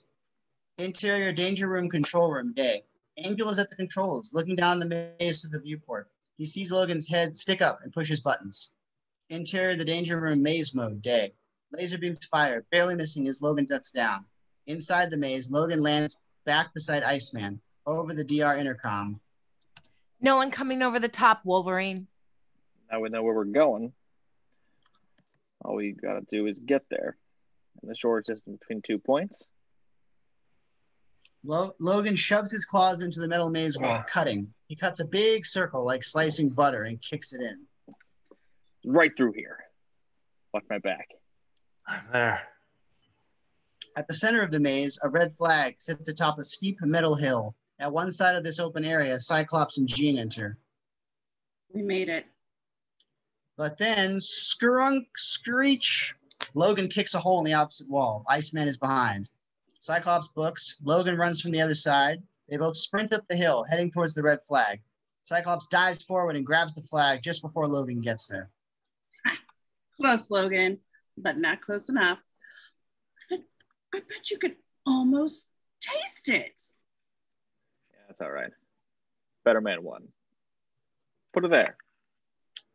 Cyclops is pleasantly surprised, goes to shake hands, but Logan punches him and sends him tumbling. Logan picks up the flag. I don't remember hearing the final bell. The loud horn blares. Logan points up at it. Now, game's over. And you lose. It's mighty nice being king of the hill, but you gotta be ready to defend it. Logan throws the flag. It lands on Cyclops as Jean comes to make sure Cyclops is all right.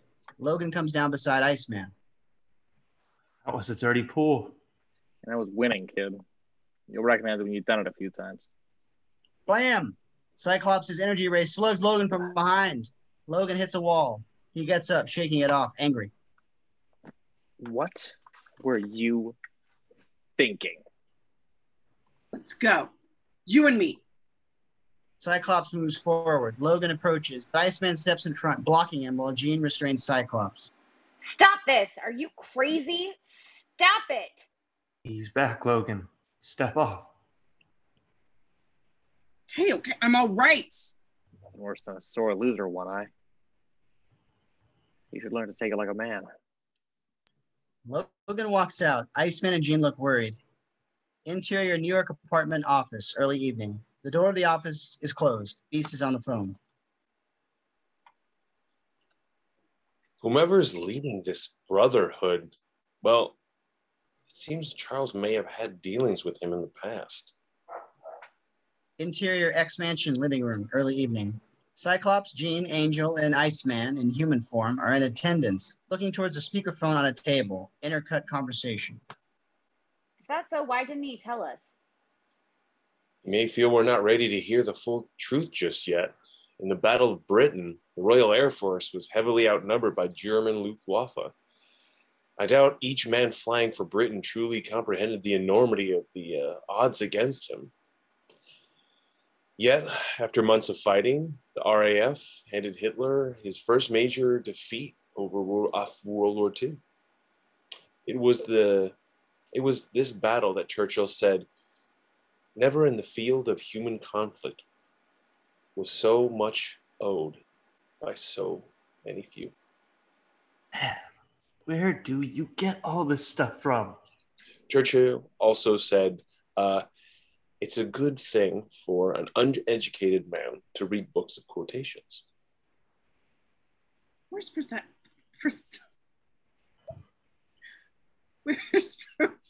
Xavier now? Good question. Interior New York City apartment office, night.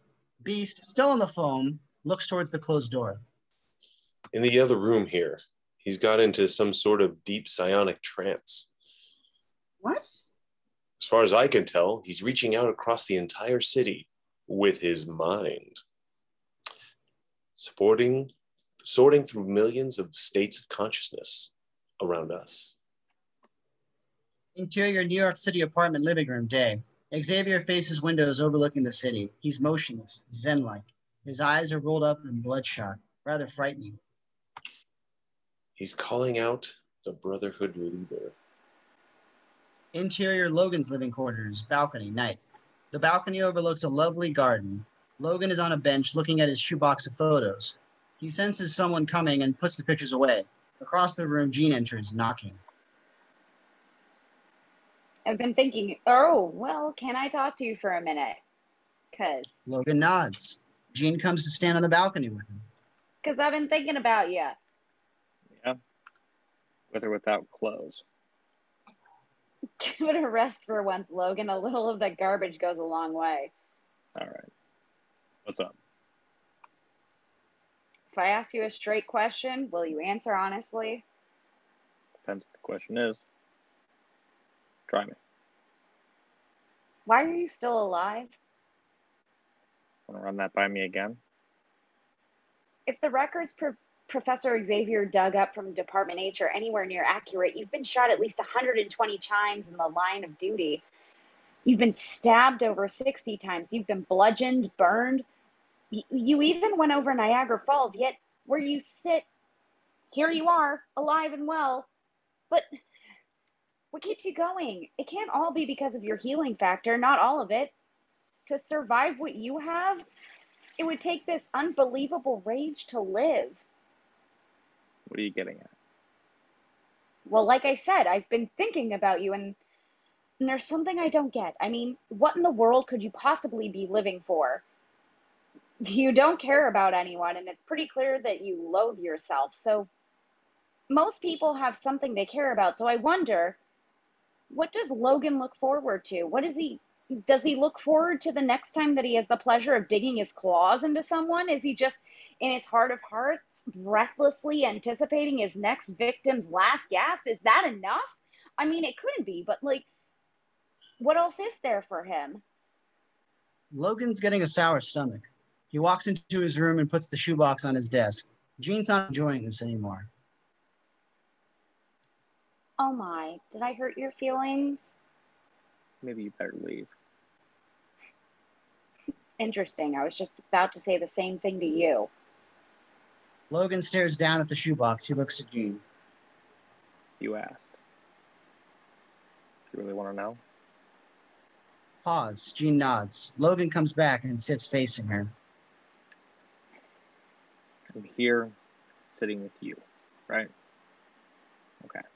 Before that, I worked for Department H a bunch of years, and just before that, I was living in a forest in Canada, running around, killing and eating and howling at the moon. As far back as my memory goes, and it's got some pretty rough edges as is. So while you might have a recollection of some freckled-faced brat pulling your pigtails in kindergarten or the first time you rode a bike without training wheels, I had these. I've had them every single day of what little of my life I remember. I don't even know if they belong to me. There's not a single picture in here that has me in it or that means anything when I look at it. But still, is this my mother? Is this my father or my brother? That's the whole other thing. With my healing and all, it's a good bet I don't age too fast. So I could be 30 years old or 100. In which case, my past is ancient history. Why are some of the corners bent? Those are ones where I looked for that person or went to that place. I ain't found nothing yet, but someday one of these pictures is going to tell me who I am. Other than that, I don't do a whole lot of looking forward. Exterior, X-Mansion, living quarters hallway, night.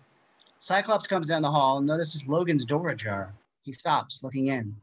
Ahead, he sees Logan and Jean on the balcony together, facing away, talking. Cyclops is a bit bothered by this. After a moment, he backs off, then walks away. Interior New York City apartment living room, morning. Dawn light. Beast is asleep on a couch. Xavier still sits motionless. Then he releases from the trance with a gasp. The nearby antenna device comes to life, flashing and beeping. Henry, wake up. Wake up. Beast sits up, awakening as Xavier wheels over to the windows and throws them open. Xavier looks down to the empty streets. He's here. He's very close. Exterior New York apartment building, fire escape, morning. Beast comes out a window to the fire escape, leaps up and climbs. On the roof of an adjacent building, higher up and not far away, Magneto watches as Beast climbs the fire escape and springs onto the opposite rooftop. Beast looks around. He notices something at the roof access door. He walks. On the rooftop of Beast's building, Beast sees in raised letters on the metal surface of the roof door, Central Park, The Pond, West End, 11 p.m. tomorrow. Beast looks to surrounding buildings. No one in sight. Magneto's gone. Exterior Central Park, The Pond, night. The park is peaceful.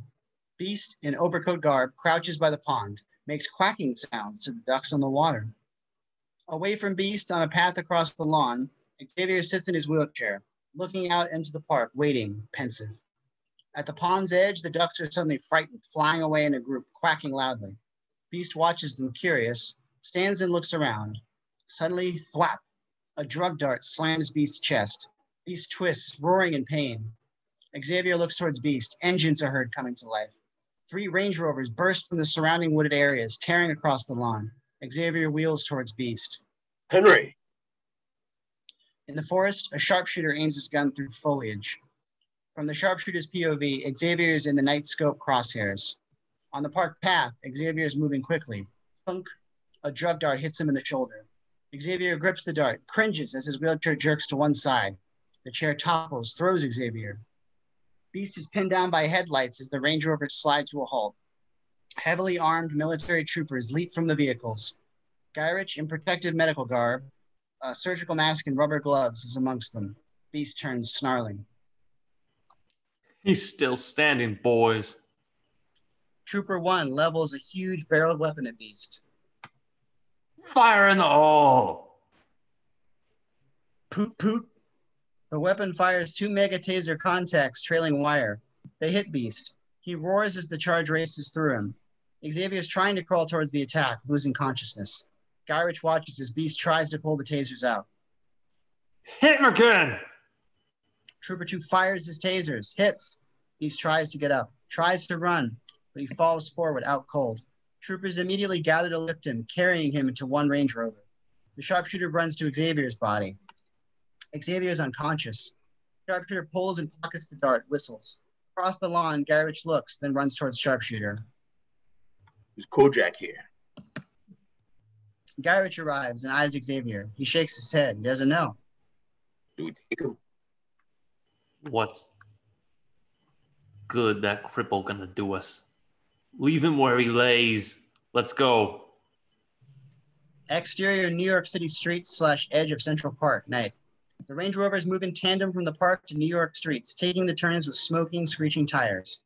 Exterior Central Park, The Pond, night.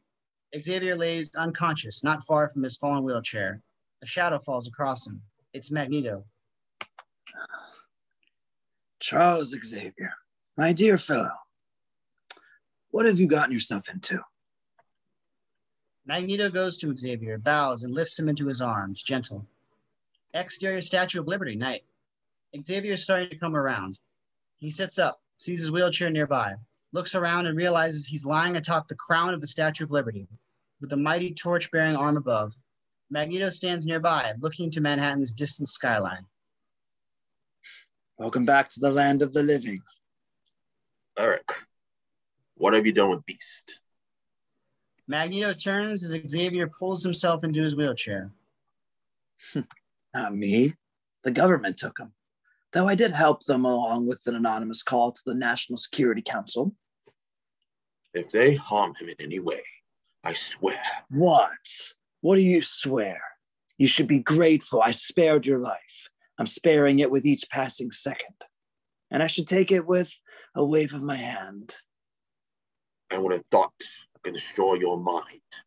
My abilities are stronger now than they used to be. A stalemate then. A mutual assured destruction. Why didn't you kill me? Well, I suppose I don't really want you dead, Charles. I want you with me, at my side, like the good old days. The offer I make to you this evening is the offer I will soon make to the world. Give me your tired, your poor, your huddled mutants yearning to breathe free. There's a place for you in the Brotherhood and for your X-Men. We want no parts of wholesale slaughter or of your desire to see Homo sapiens enslaved by Homo superior. You still dream of coexistence, don't you? You still think man and mutant can live together? I do. The battle you've chosen has left great men dead in its wake. That doesn't mean it's not worth fighting. You amaze me. Look at all the killing and ethnic cleansing going on in this world. Look at what has happened to Beast. Man's inhumanity to man is ageless and timeless. If the Congress had their way, the great leaders of this nation, they'd have you in chains with a number burned into your forehead. But they won't have their way. If not for me, they would. No, their hatred comes from fear, and you feed that fear by the assassination of a United States senator, by acts of random terrorism. You're only widening the rift. By the time I'm done, the rift will be a gaping chasm. Then, what good are you doing? Why not join with me to help heal this bigotry instead of adding to it? Because if you want to be heard in a room full of people screaming at the top of their lungs, you have to be the one who screams the loudest and the longest. You have to roar into the maelstrom. I'd love to share my plans with you. I've once thought of you as my only friend. I give you one last chance to join me, because against me, you will never win. We're ready for you. You wear your brave face well. Pity will soon turn into a mask of sorrow. Magneto climbs and walks out onto one of the crown's points. One last thing, Charles. I know you have him, your animal pet, with his big sharp claws. He will not save you. Magneto holds up his arms, fingers spread. The air crackles as a ball of magnetic energy forms around him. He rises into the dark. Xavier watches Magneto go, then looks around. He realizes his immediate dilemma, wheeling to look towards the ground far below. He turns and sees a trapdoor behind him. Interior Statue of Liberty's crown. The trapdoor opens above a ladder. Xavier pushes his folded wheelchair through and drops it to the ground. He shifts his body, using upper body strength and his arms, lowering his legs. He gets a grip on the edge and swings down with a grunt, hanging on, legs dangling. He grasps the ladder and starts down. Interior X-Mansion kitchen, day. Logan enters in a foul mood. He pulls off his cut, dented body armor flak jacket and throws it in the kitchen sink, then goes to the refrigerator and pulls out a six-pack. He plops down at the table with his feet up as Cyclops enters, also angry. You got a problem, Logan? Not anymore, I don't. Logan pops a beer and guzzles it.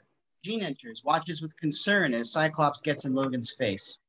You want to be the lone wolf? You stop breathing. No great loss. All I care is you're letting down the rest of the team. Hey, you can jump around all day in that romper room of yours, but it doesn't mean squat compared to fighting flesh and blood. I'm sick of playing games. You're pissed because you screwed up down there and you know it. What was it you said about taking it like a man? Scott, come on. Let him stew. Gene, what do you see in this Nevish? What did he deserve you? Let it go. Jean pulls him to leave. Cyclops finally relents, turns to go. You're whipped. Cyclops turns back, kicks the table, knocking Logan over.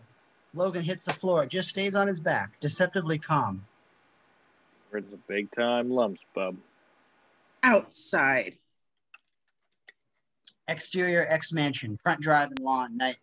Logan and Cyclops cross the lawn, throwing off body armor. On the porch, Jean watches disgusted. Iceman rushes past. This I gotta see. Idiots. Fucking macho idiots. She goes into the mansion, slams the front door. On the lawn, Cyclops and Logan face each other. Cyclops looks to Iceman. This is me and him, Bobby. Man to man, you stay out of it. No kidding. You mean mutant to mutant? No. No powers, no claws, no visor. Logan nods, spits in his palms, balls up his fists. In the air above, Angel swoops down to land on the mansion's roof. This should be good. Cyclops swings first, misses, gets punched. He backs off, taking his time. He fakes, then swings and hits Logan hard. Logan shakes off the blow, smiles in admiration. Iceman circles the fight, watches as Logan and Cyclops go at it, playing for keeps. Logan doubles Cyclops over, grabs him and throws him. Cyclops knocks over a lawn statue. You're out of your league. Cyclops, bleeding out the nose, gets up and approaches for more. Iceman keeps circling as more blows are exchanged. Major fisticuffs. Then Xavier's voice is heard in Iceman's head. Iceman! Iceman looks. Down the drive, Xavier sits in his wheelchair, a suitcase nearby, pissed. Xavier points at the fight. Iceman looks at Logan and Cyclops, then back to Xavier. Sure about that? Xavier nods. Iceman shrugs, transforms to his icy persona, and turns to face the fight. Logan and Cyclops are still slugging it out. Iceman opens his hands towards them. Logan swings at Cyclops, but Cyclops is suddenly encased in a block of ice. Logan connects with the block. He backs off, yelping in pain, holding his fist. He looks to Iceman. What the? Logan is instantly encased in ice, solid as a rock. Sorry, guys. The ice block containing Cyclops teeters and falls, knocking the Logan ice block over. They hit the ground with a thud. Okay. Interior X Mansion, the War Room, night. Xavier sits with monitors behind and a keyboard to his left. His name is Eric Magnus Lenscher. He has an ability to control and manipulate magnetic energy. I knew him during the time I spent wandering from country to country, working in hospitals and psychiatric facilities. Whoever they would accept my help. I first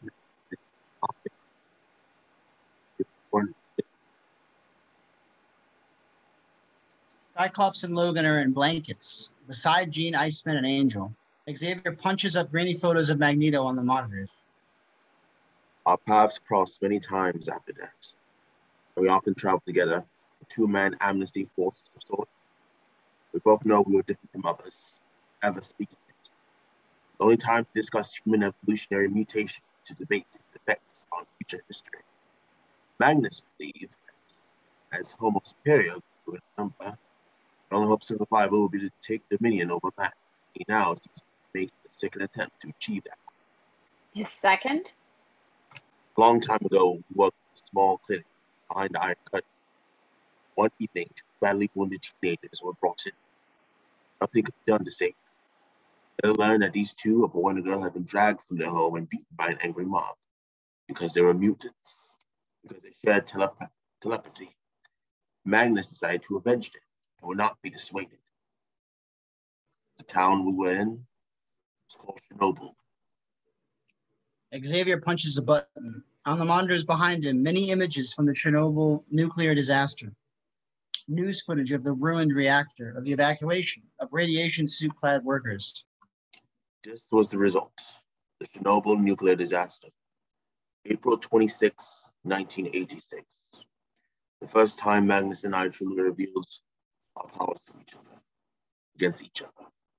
I know I've told you differently before, but during this fight, I lost the use of my legs. Xavier faces images of workers shoveling irradiated materials. The X-Men are solemn. Even Logan seems affected. I blacked out from the pain and woke up in a hospital far away from this. I don't guess Magnus' regret because the assault had ended before a meltdown.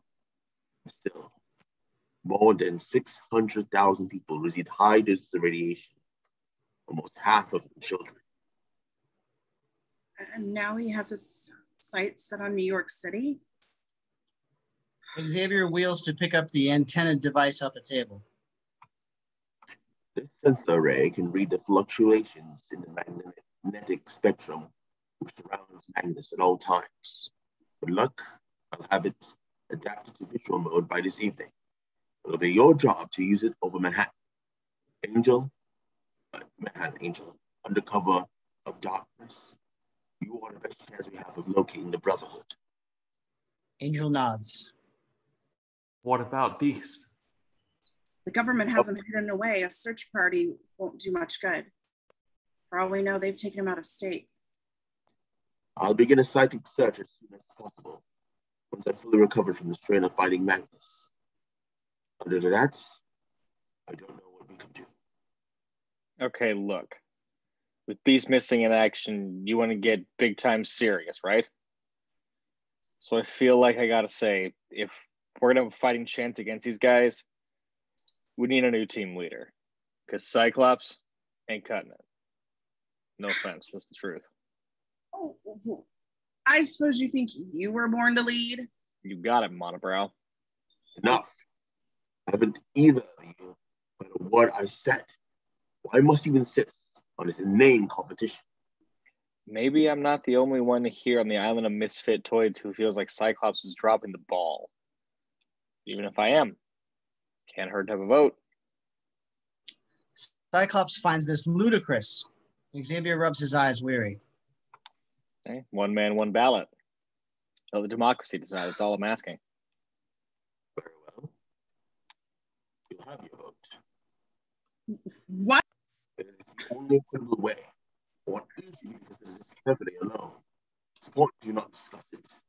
We will meet in the West Wing in 2 hours. Logan is pleased. The X-Men file out, but Cyclops stands and remains. Jean waits by the door. What's going on, Professor? Are you having your own doubts about me now? We'll speak afterwards. Xavier refuses to look up. Cyclops exits. Xavier looks up. Grim. Interior X Mansion. Jean Grey's living quarters. Day. Jean enters. She's startled to see Logan in a chair. What are you doing in here? Visiting. Get out, Logan. You heard what Professor Xavier said. Yeah, I heard.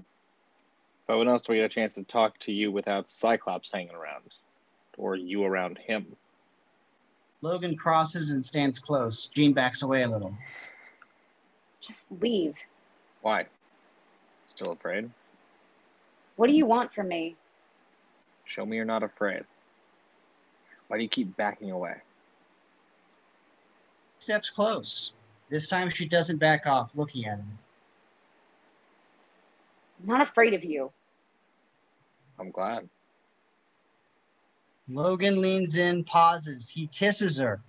She closes her eyes, upset, but responding just slightly. She keeps her eyes closed. I don't want this. I can't help that. As far as I'm concerned, you're deciding on more than just team leader today. Good Lord. Interior X-Mansion dining room. Day. Logan is written on a small piece of paper. Logan puts the pencil down and folds the paper. He's voted for himself. Xavier sits at the head. The mood is somber. Iceman, Jean Grey, Cyclops, Angel, and Logan pass a box, putting their folded votes inside. The box returns to Xavier. He begins the counting. 1 ballot for Cyclops. 1 ballot for Logan. Cyclops is sullen. Xavier takes out a third vote and unfolds it. 1 vote for Cyclops. Xavier unfolds the fourth, pauses for the briefest moment. Another for Logan. Logan looks to Jean. She shows no emotion. So, this will break the tie. For Cyclops, he remains team leader. Cyclops gets up and walks out. No happier. No happier, Cyclops. Iceman gets up to leave, and Angel follows along with him. Wasn't that a cheery affair? I'm so glad I could be here. Thanks, everyone. I hope you had a good reason for putting Scott through that, Professor. Abide by decision. Xavier wheels to leave. Jean and Logan are left alone. Well, you lose some, you win some. I didn't vote for you. Logan seems surprised. I don't know why. Jean pushes her chair back and stands. This didn't even have anything to do with the fact that I love Scott, but I do love him. I care about you, but I love him. Sounds like you're trying to convince yourself. You're wrong. Jean leaves. Logan looks around depressed. He looks at the ballot papers near him on the table. He blows off the table. Interior X-Mansion grounds, day. Cyclops walks, brooding. Xavier wheels along beside him. I feel quite safe making the assumption that Logan cast his own ballot with his name on it. Second vote from Logan, not surprised, especially since it was you who cast it. Didn't surprise you at all, did it? The moment Angel locates the Brotherhood, you take the X-Men into battle. You must believe in yourself as much as they do. I'm trying, sir. Sometimes I feel like the only reason I'm a team leader is because I was your first student. We all live with doubt. How do you think I feel about Henry? I tried to reach him psionically, but I failed. All my wondrous powers and abilities, I still can't help him. But there wasn't anything you could have done to stop them from taking him either. It wasn't your fault. Yes, and so I've tried to convince myself, and I forge on. So must you. Exterior, sky above New York City, night. Over the busy brightness of NYC's boroughs, Angel soars. He wears an unwieldy visor, like night vision goggles, attached by cables to the adapted antenna device strapped to his chest. Angel glides onwards, flaps his majestic wings. The antenna device begins giving off a low beeping. Angel reacts, adjusts a knob on the visor as he looks down, searching. From Angel's POV through the visor, the city below is a jumble of black and white patterns, except for one section of red-hot energy. Exterior junkyard, night. A pile of crushed junkyard cars. Machinery is heard rumbling. Angel slowly climbs up to peer over, takes off the visor. Before him, an industrial crane with a giant electric magnet is being used to stack and lift other ruined cars in the yard. Angel looks disappointed. He leaps up and flies. Exterior Brooklyn Navy Yard, the compound, night. Angel gains altitude, heading towards Manhattan, oblivious to the fact he's practically passing over Guy Ritchie's HQ, the compound. Interior, the compound, torture room, night. Underwater, Beast is wrapped in chains with lead weights connected to them. Chains bind his arms behind him and hold his legs as he holds his breath and struggles desperately against the bonds. In the torture room, a torturer turns a giant wheel, pulling Beast up from a tank of murky water built into the floor. Beast gasps for breath. Guy Ritchie, medical gloves and mask, and Trask are here. Once more, where are the X-Men? You know, the way you're treating me, you honestly think we're still on speaking terms? If you don't want to answer, I could come back after you after I've had a few more hours of this. Look, if I tell you where the X-Men are, it's like I'm doing you a favor. At this particular juncture, I don't feel you've earned it. Now sit me down in front of a nice dinner, a bottle of wine, then we'll talk. You know what I mean? You scratch my back, I'll scratch yours. Guy Ritchie sighs in frustration and waits for Trask to step up. Actually, you could scratch my back while you're down there. Ouch! Trask injects a hypodermic into Beast's thigh, drawing blood. You're very entertaining, monkey man. Wise cracking and sailing. It's cute. Start keeping him under for 3 minutes. Guy Ritchie and Trask walk to leave. Beast suddenly looks fearful. Okay. Wait, hold on. You have something to say? Yes. Could I get a glass of water? Guy Ritchie and Trask exit disgusted. Beast turns serious and angry. Hey, Ugly, I want you to think about something. Do you hurt me because you hate me, or do you hate me because you hurt me? Shut your mouth, Muty. Torturer releases the wheel, and Beast splashes down again. Interior of the compound, night. Guy Ritchie and Trask walk a catwalk high up in the compound. He's not going to betray his friends. Let me worry about that. I'll dig up more guinea pigs. You just get started on that blood work. You know, do you realize it doesn't matter how many X-Men we get, the odds of finding malformations in their genetic structures are still 1,000,000,000 to 1. No, No, don't try haggling with a mouthful of scientific hoop-de-doo. Your price is set and non-negotiable.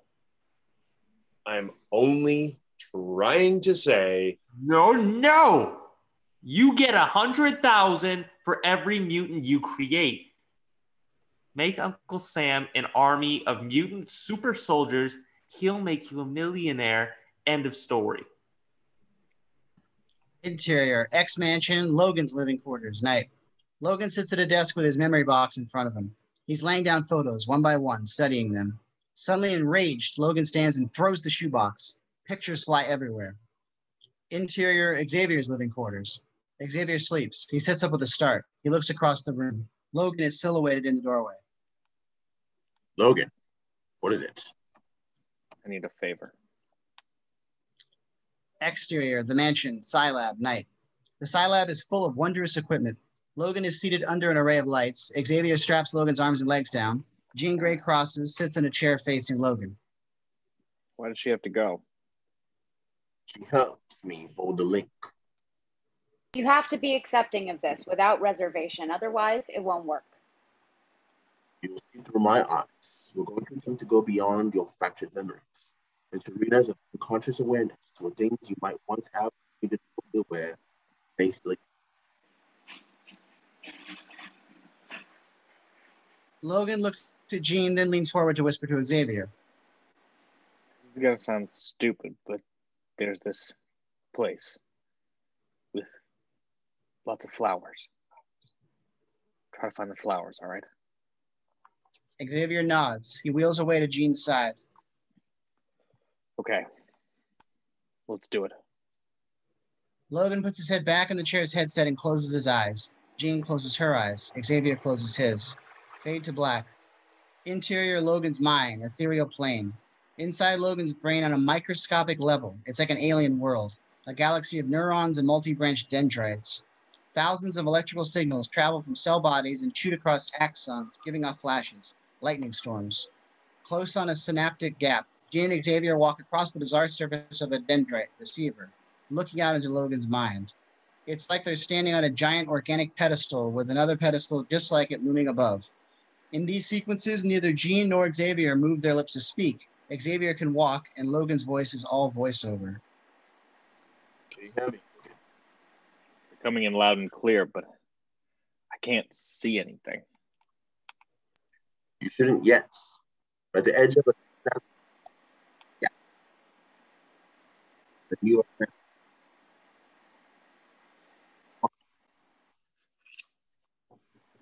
shouldn't yet. We're at the edge of a synaptic gap. You have to catch a ride on a neurotransmitter to leap the breach between your physical mind and your conscious self. You be gentle. It's my first time. Here we go. Xavier joins Jean in looking up at the surface of the axon, or sender, above them. The axons grow bright with energy, and a brilliant electrical charge fires down to the dendrite surface where Xavier and Jean stand. Energy engulfs them. Blinding. Interior, Logan's mind, Weapon X lab. Xavier and Jean are in a science lab with a glass vat at center. Voices are overlapping from computers and technicians in the room. Professor, it's Logan. Jean and Xavier walk closer to the vat. Logan is vertical inside, bound, attached to breathing devices, tubes, and needles. Jean and Xavier are not seen by the technicians working here. Speed.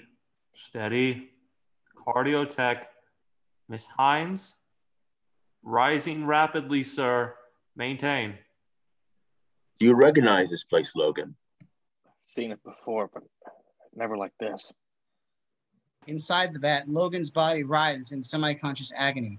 A technician moving to check readings passes right through Jean. Jean goes to look over a woman's shoulder, studying a computer. This is how it happened. They're bonding the adamantium to his bones. Yeah, but who are they? What about the workers? Do any of them look familiar? No. Wait. What about the doctor over by the tank? A man in a white lab coat can be seen through the vat. Xavier walks around to take a look. The man, red-haired and bearded, watches the test and takes notes on a pad. Do you know him? No. I'm not getting nothing. Abruptly, the lab fades. Everything goes to bright, pure white. Interior Logan's mine, industrial corridors. Jean and Xavier are in an industrial corridor. An alarm is heard. What happened? We moved on. The last memory was 2 weeks. Down the hall, many high-tech military men round a corner. Urgent voices are heard from staticky radios. The military men look this way, pointing. Xavier turns to face the other end of the hall. Logan is there, long-haired, naked, except for all kinds of control boxes, receivers, and cables attached to metal inputs and pads attached to his arms, face, and legs. His claws are sticking out from his bandaged hands. Weapon X. Jean finds this horrible. Security at Zone 2. Weapon X has escaped. Repeat, emergency. That's me, isn't it?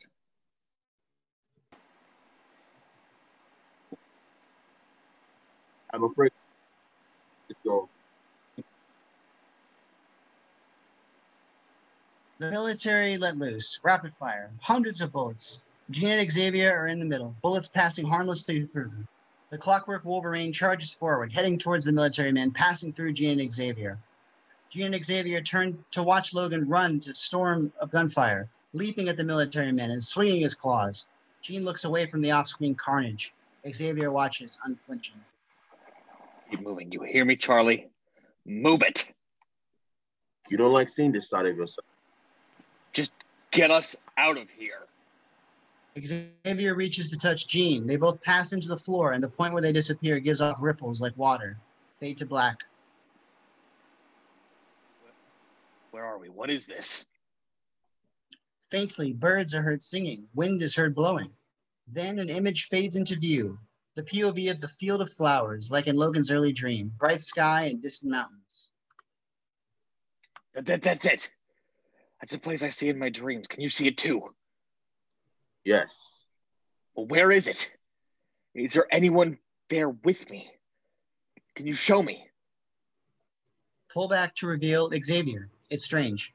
Xavier is not standing in the field so much as in front of it. Keep pulling back. Sounds of birds and wind disappear. As Xavier turns, reveal, Xavier stands in a huge brainwash room with Jean. Logan is before them, tied into a chair, his eyes held open with tape, looking crazed. We'll call him Id Logan. The Field of Flowers is only a movie, projected onto a 15-story high movie screen in front of Id Logan. From surrounding darkness, a synthetic voice. Are not an animal. You are a man. You are not an animal. You are a man.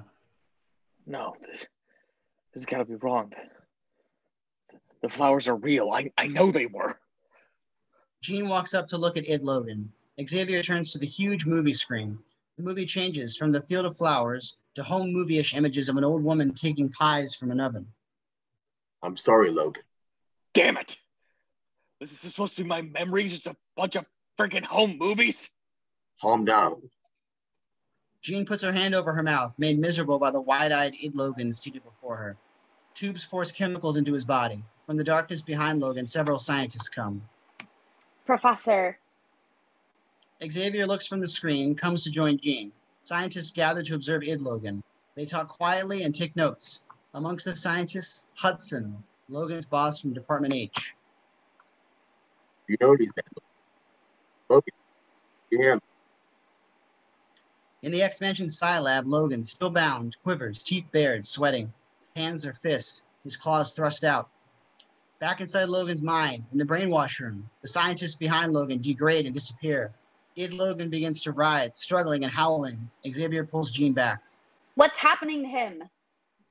Id Logan begins a rapid and horrible transformation. His eyes go red. His hair lengthens and hardens, jagged and spiny. They must have a planted trigger to stop him from exploring those memories. Spikes of flesh and bone shoot out from all over Id Logan's body. The monstrous Id Logan pulls free and stands. Jean and Xavier keep backing up towards the screen, which shows more images of Bliss. Get out, Jean. Go. Your powers won't work here. Not as well as mine. Jean hesitates, then fades to nothingness. Id Logan charges. Xavier holds out his hands. Psionically generates a blast of flame from his head. Slams Id Logan back. Id Logan's burning. In the X-Mansion Psi Lab, Jean jerks forward and opens her eyes. Logan keeps jerking, his hands struggling in the weakening straps. Logan, listen. You have to help him. If Professor Xavier's consciousness dies in there, he's dead for real. Inside Logan's mind, Id Logan gets to his feet, advancing again. Xavier closes his eyes. He closes his eyes. He is able to encase his body in bizarre armor covered in sharp edges. The arms of Xavier's armor have metal skewers sticking out from both hands. Xavier battles Id Logan, blocking Id Logan's clawed attack with the skewers, trying to stab against the backdrop of the Happy Mind Wash film. Id Logan grabs armored Xavier and throws. Xavier lands with a clatter. The armor fades, gone. Xavier is stunned and vulnerable as Id Logan closes in. In the X-Mansion Scilab, Jean shakes Logan, desperate. I know you can hear me. Help him. Bite! The claws on Logan's right hand retract. Jean swings to slap again, but Logan, still in an eyes-closed trance, pulls his right hand free and catches her wrist. Inside Logan's mind, Xavier crawls. Id Logan's almost on top of him when a ripping is heard. Id Logan looks up. Above Id Logan, claws tear a portion of the movie screen to ribbons from behind. Logan leaps through and lands, claws out. Clear out. This is between me and me. The Id Logan turns to face his new foe, roaring. You have to kill it. If you fail, You don't have to tell me.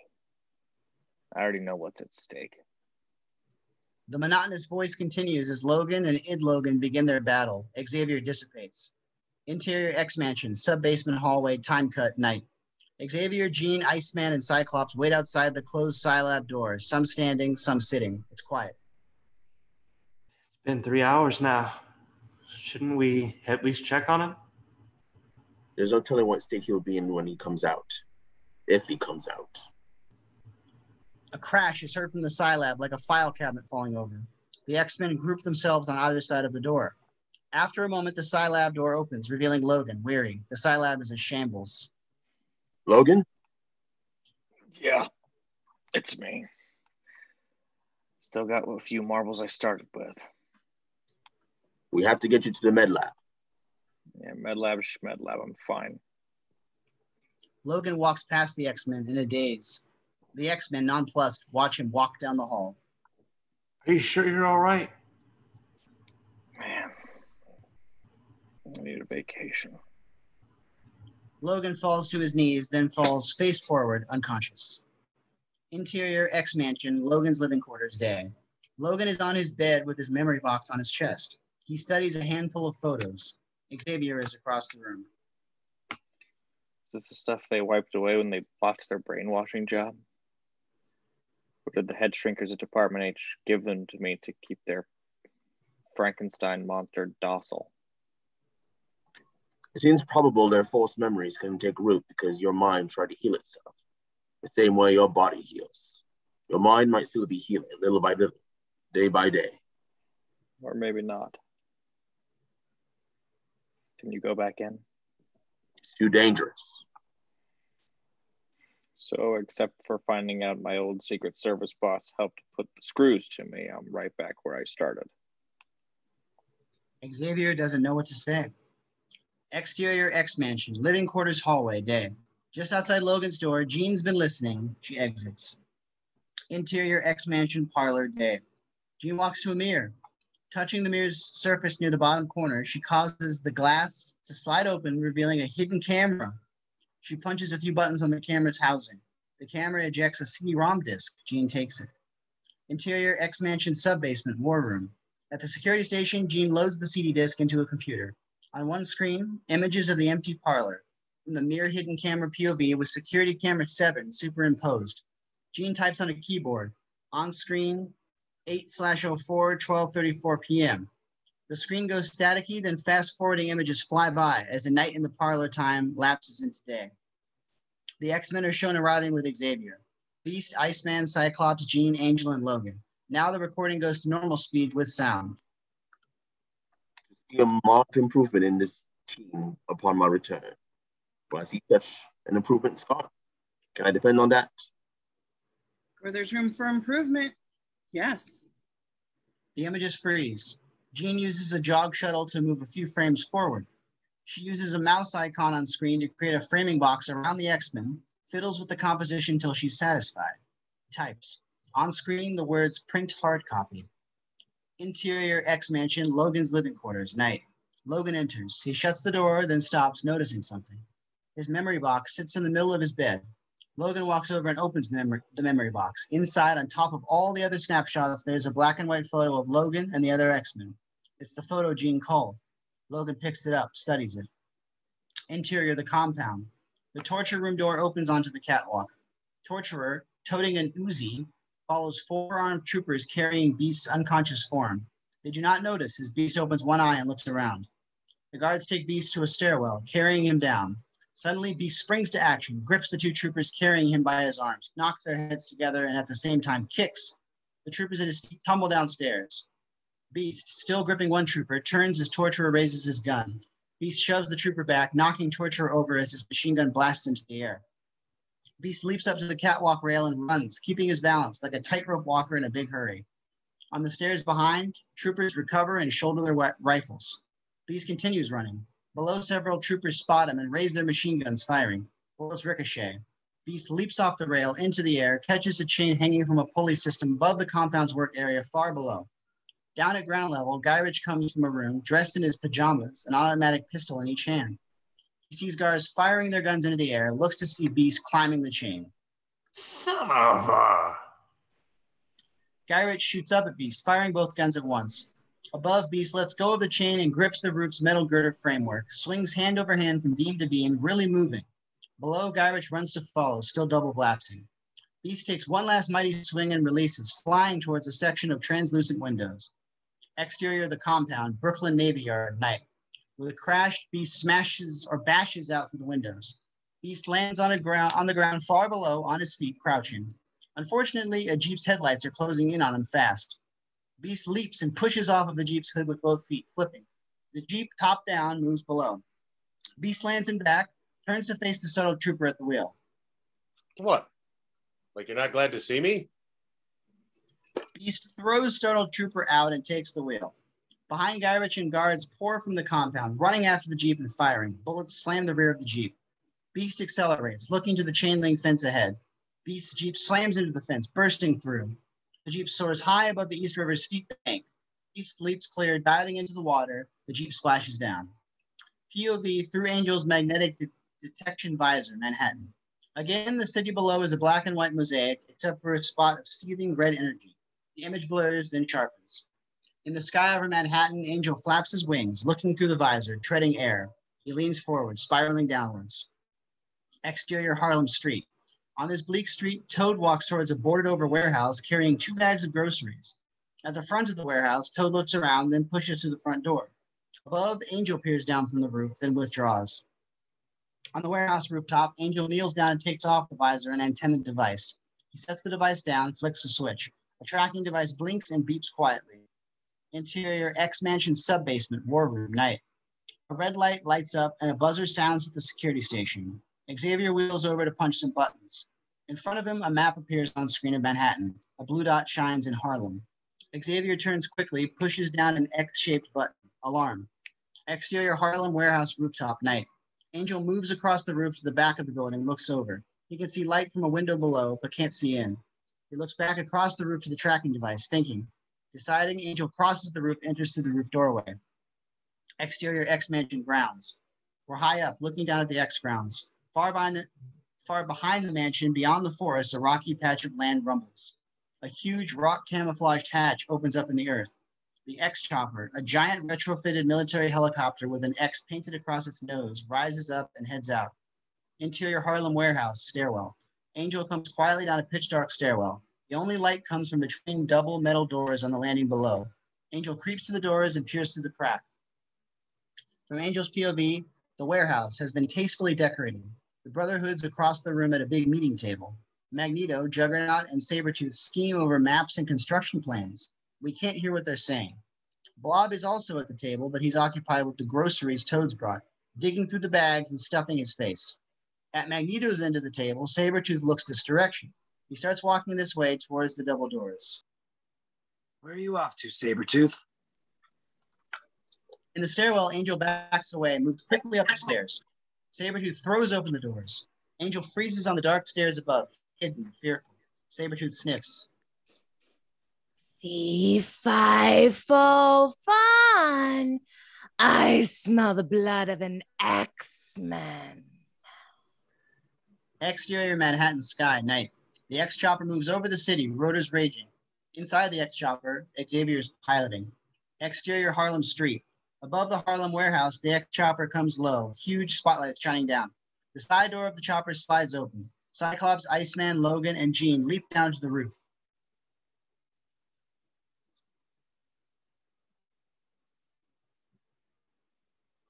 Where's Angel? Interior Harlem warehouse, Brotherhood hideout. Logan's claws slash locks. The doors are pushed open. Cyclops, Iceman, Jean, and Logan are attack ready. No Brotherhood, no maps. The meeting table and other pieces of furniture have been overturned. A fire burns in a fireplace. The X-Men spread out. Checking downstairs. Logan exits. Iceman moves to the fireplace, blows cold air from his mouth till the fire goes out. He reaches to pick up a few edges of paper which have not burned yet. They're burning some sort of maps. Something about the subway systems. Jean stops, sees a band sticking out from under the meeting table. Scott, here. Scott hurries to her side, pushes aside broken chairs, helps her flip the heavy table. They stare down in horror. Lord. Warren. Angel lies face down on the floor, unconscious. His wings have been broken, bent at extreme angles, dirty, crippled. Interior X-Mansion underground heliport, night.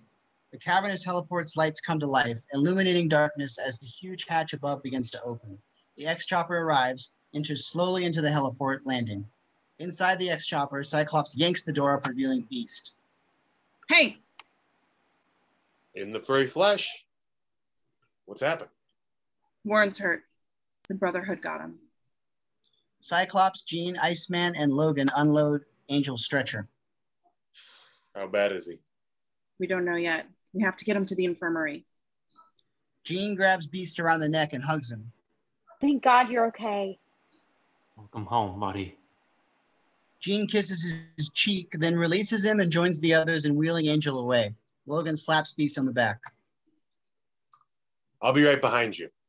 Charles? Xavier is still at the controls. Beast is concerned? Why would he go in without us? He has some. Would you like a moment alone? Xavier sucks in his sorrow, refuses to let tears come. Beast puts his hand on his shoulder. Xavier reaches to clutch Beast's hand. I can't tell you how relieved I am to have you back. I was worried.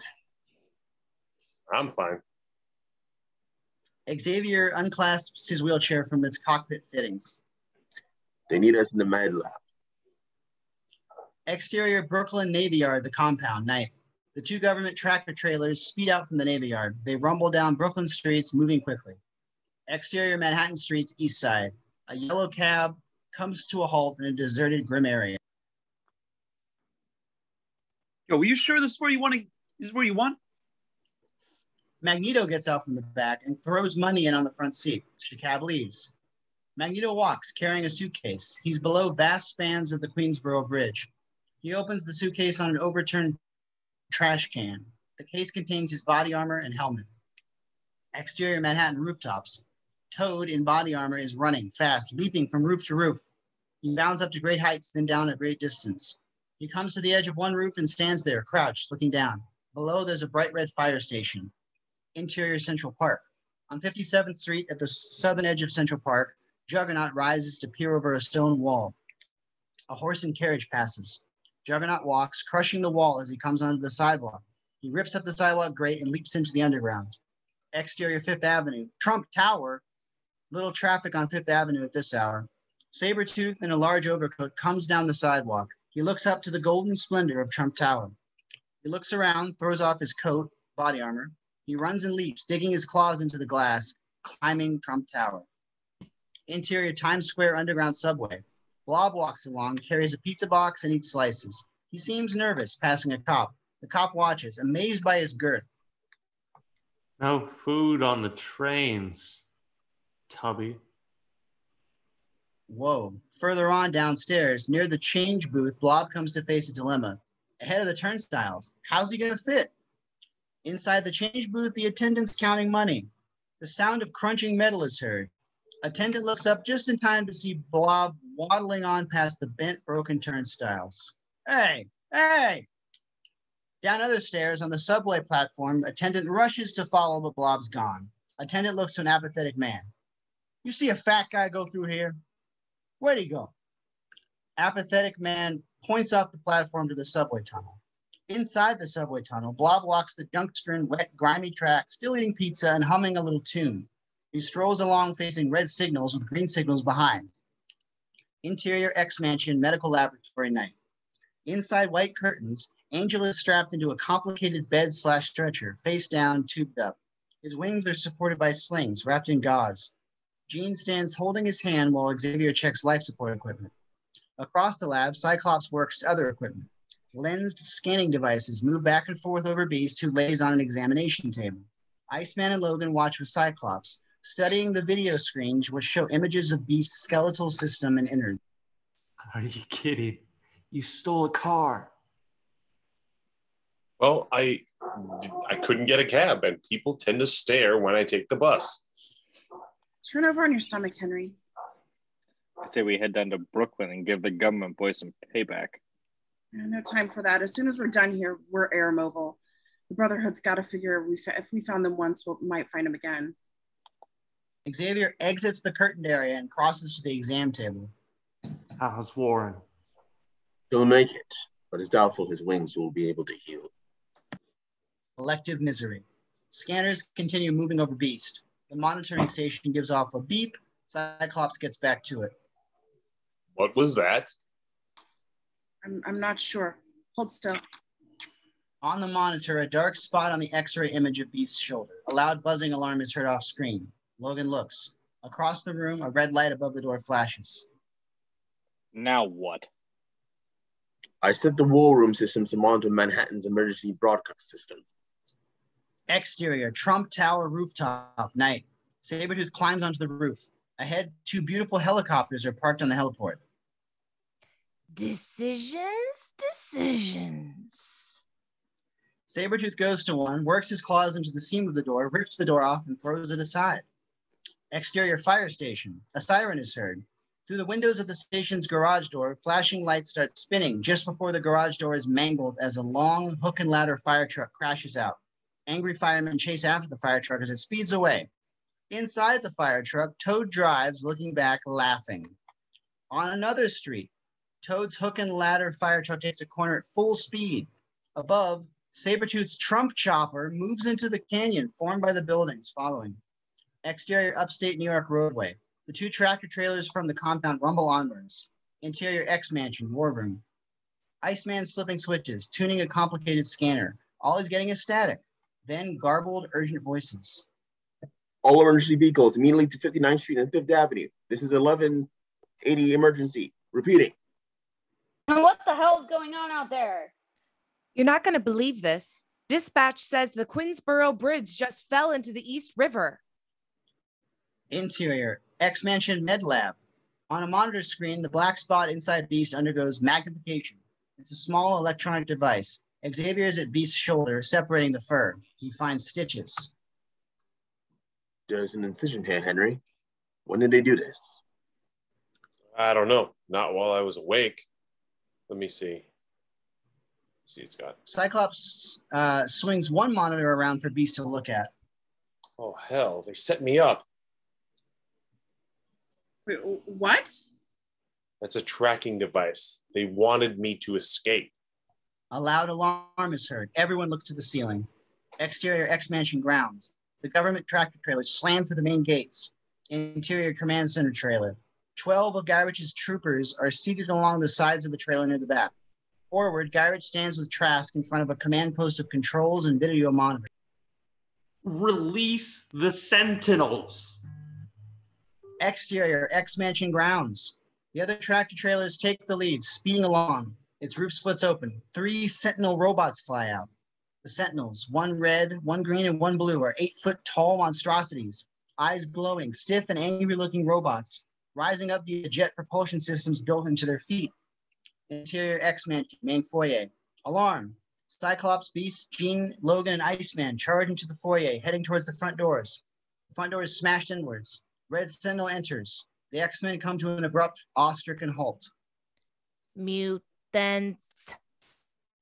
A panel opens on Red Sentinel's chest. Ploot, ploot. 2 silver balls land on the floor and roll towards the X-Men. Ploot, take cover!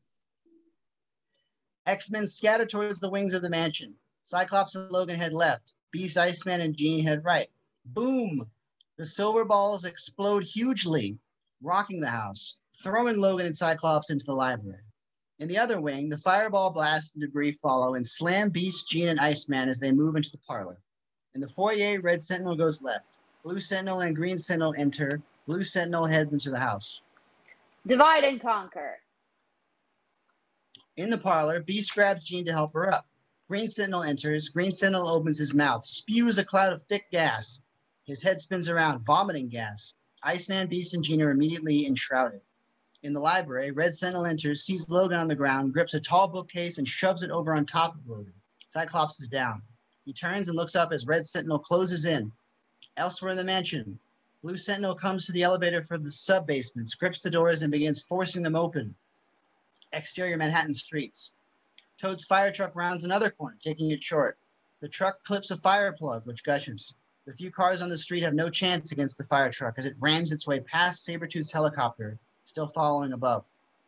Inside the fire truck, the steering wheel has been torn off and a screwdriver is jammed in the column. Toad pushes a fire axe down the accelerator and wedges it against the driver's seat. Outside the fire truck, Toad smashes the rear window and climbs out. He moves quickly back to the ladder controls. He turns the elevating cylinder, begins raising and extending the truck's telescoping ladder as the vehicle races onwards. Up in the helicopter cockpit, Sabretooth watches, pushing the stick to take the chopper lower. On the fire truck's back, Toad runs to the extending ladder and starts climbing. He looks the direction the truck's heading. Ahead, cars are pulling over to make way. The fire truck heads fast towards the wide mouth of the Holland Tunnel. Toad reaches the top of the ladder and leaps. He manages to grip the skid of Sabretooth's helicopter. Below, the ladder is severed as the fire truck rushes into the tunnel, crashing into cars in its lane. Inside the tunnel, the fire truck slams the wall, then rebounds across the median and into oncoming traffic. Outside the tunnel, an explosion throws out a fireball. Interior X-Mansion. In the mansion's parlor, Green Sentinel's built-in vents suck the remaining gas in the room, revealing Jean and Beast unconscious. 2 mutants down. Green Sentinel turns, sees a large ice egg nearby. 3rd mutant pending. Green Sentinel holds up his hands. Short spikes pop up from his palms. He begins pounding on the ice egg, trying to crack it. Exterior X-Mansion. Red Sentinel crashes through the mansion roof, his arms wrapped around Cyclops from behind, carrying Cyclops upwards. Following with Red Sentinel, Cyclops struggles, can't break the Sentinel's grip. He looks down, struggles to lean forward. Cyclops lets out a blast from his visor, manages to hit Red Sentinel's right rocket foot, destroying it. Red Sentinel begins flying irregularly, spinning. Propulsion systems damaged. Red Sentinel's heading for the forest, out of control. He hits treetops, dropping Cyclops. Cyclops falls through tree limbs and lands on the forest floor. Interior X-Mansion library. Logan's hand pushes out from under the top of the bookshelf, looking to get a grip. He strains to push the bookshelf off. Interior sub-basement hallway / med lab. Blue Sentinel pounds his way out of the elevator and looks around. In the med lab, Blue Sentinel peers in and sees the curtained area. From Blue Sentinel's POV, readouts and heat sensors see through the hospital curtains and interpret Angel's motionless form. Mutant. In the doorway, Blue Sentinel takes a step forward. A shrill whistle is heard. Blue Sentinel halts, looks down the long hallway. Xavier is there. He waves at Blue Sentinel. Here I am. Come get me. Blue Sentinel moves to follow as Xavier wheels away. Interior Times Square subway tunnel. Blob stands in darkness waiting. A train is getting close. Headlight brightens the tunnel. A subway train rounds a bend, wheels squeaking, heading right at Blob. Blob closes his eyes, holds his arms up like waiting to embrace. The train's horn blares. Brakes scream, blue sparks fly. The train hits Blob full speed, but Blob is immovable. The train's lead car crumples like a metallic accordion. Cars jackknife onto each other, crushed against support pillars. Interior underground subway switching station. A utility door is kicked over. Juggernaut enters this dank switching station. No trains. He takes a giant breath of air, holds it, and heads across the tracks towards the opposite wall. Juggernaut hits the wall and just plain keeps going. The wall crumbles as Juggernaut moves on into the earth, unstoppable. Exterior underwater, bottom of the East River. The polluted river bottom is covered in muck and garbage. Juggernaut's fist punches through the loam. Interior underground subway switching station. The whole Juggernaut made is quiet. Then a roaring sound. Water begins pouring through, its intensity increasing. Water rages in at an incredible rate, flooding the station. Exterior underwater, bottom of East River. Water, water everywhere. Juggernaut trudges along the murky river bottom past a rusty car and a few skeletons with feet in cement. Exterior X-Mansion grounds. The tractor trailers are parked in front of the mansion.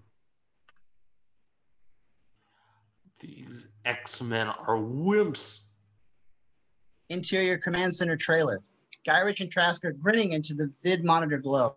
Gyrich points at a monitor where Green Sentinel's video POV is shown as Green Sentinel's hands pound the ice egg. There. Him. Make him hit harder. Mr. Gyrich, I told you, we only observe. That's the beauty of it. The Sentinels, they think for themselves. Interior X-Mansion parlor. Green Sentinel continues pounding on the ice egg with both fists. He manages to put a big crack in it. He picks it up and throws. The ice egg hits the wall, smashing antiques. The ice egg explodes and Iceman stands straight. He shoots ice balls into Green Sentinel's chest, but Green Sentinel leans forward and jettisons his head like a missile. Green Sentinel's head slams Iceman, shoves him against the wall. Exterior X-Mansion grounds, forest. Cyclops is hurt, running through the forest fast as he can. Behind, Red Sentinel follows, slowed by its shattered foot. Interior X-Mansion danger room. Xavier wheels quickly across the danger room. He reaches one wall, trips a switch on a hidden panel, revealing a keypad. At the DR doors, Blue Sentinel comes to look in. Blue Sentinel does not enter yet, seems unsure, like he's checking the terrain.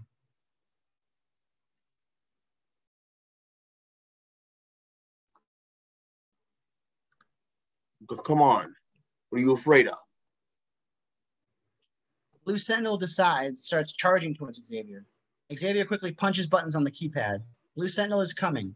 Xavier pushes keys. Blue Sentinel is kaboom! A battering ram crushes Blue Sentinel from above.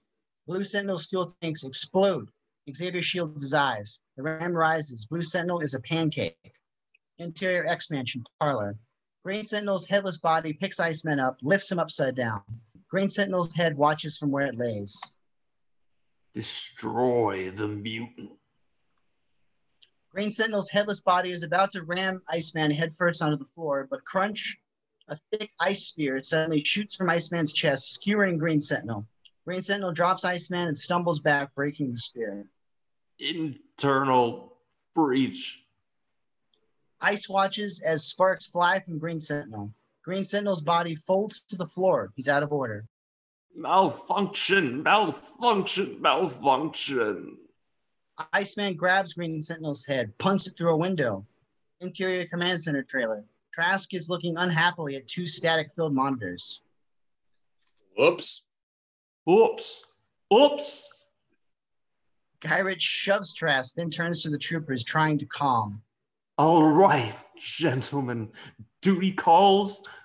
Looks like we're going to have to clean up this spilled milk all by ourselves. The troopers stand in unison. Guns up, Gyrich dons a helmet and grabs a mighty big gun, checking the load. Exterior X-Mansion grounds. Cyclops breaks into the open, headed back towards the mansion. A metallic tentacle grips his leg from behind and trips him up. Cyclops struggles. Another tentacle joins the other and snaking around him. They hold like gleaming anacondas. Red Sentinel approaches, tentacles jutting from his hands, reeling Cyclops in. Mutant apprehended. Not so fast, Tin Man. Logan leaps up from behind and straddles Red Sentinel, wrapping his legs around its head, clawing down with both hands. Both of Red Sentinel's arms hit the ground, sparking. Red Sentinel turns, juking and jerking till Logan is thrown. Logan hits the ground near Cyclops. Red Sentinel turns to face them both, opens his chest compartment, revealing gun barrels. Emergency procedures warranted. Close your eyes, Logan. Cyclops unleashes a visor blast like none other. The blast strikes Red Sentinel in the chest, sends Red Sentinel flying up into the air, flailing over the X-Mansion. Interior Command Center trailer. Guy Ritchie's by the door, ready to have the troopers follow. Are we ready? Yes, sir, is the in unison response, but at the other end of the trailer, Trask abruptly stands at his monitor's pale. Gyrick! What is it? There's a problem with one of the Sentinels.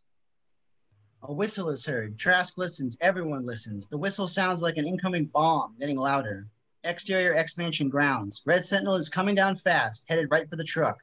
Interior Command Center trailer. Boom!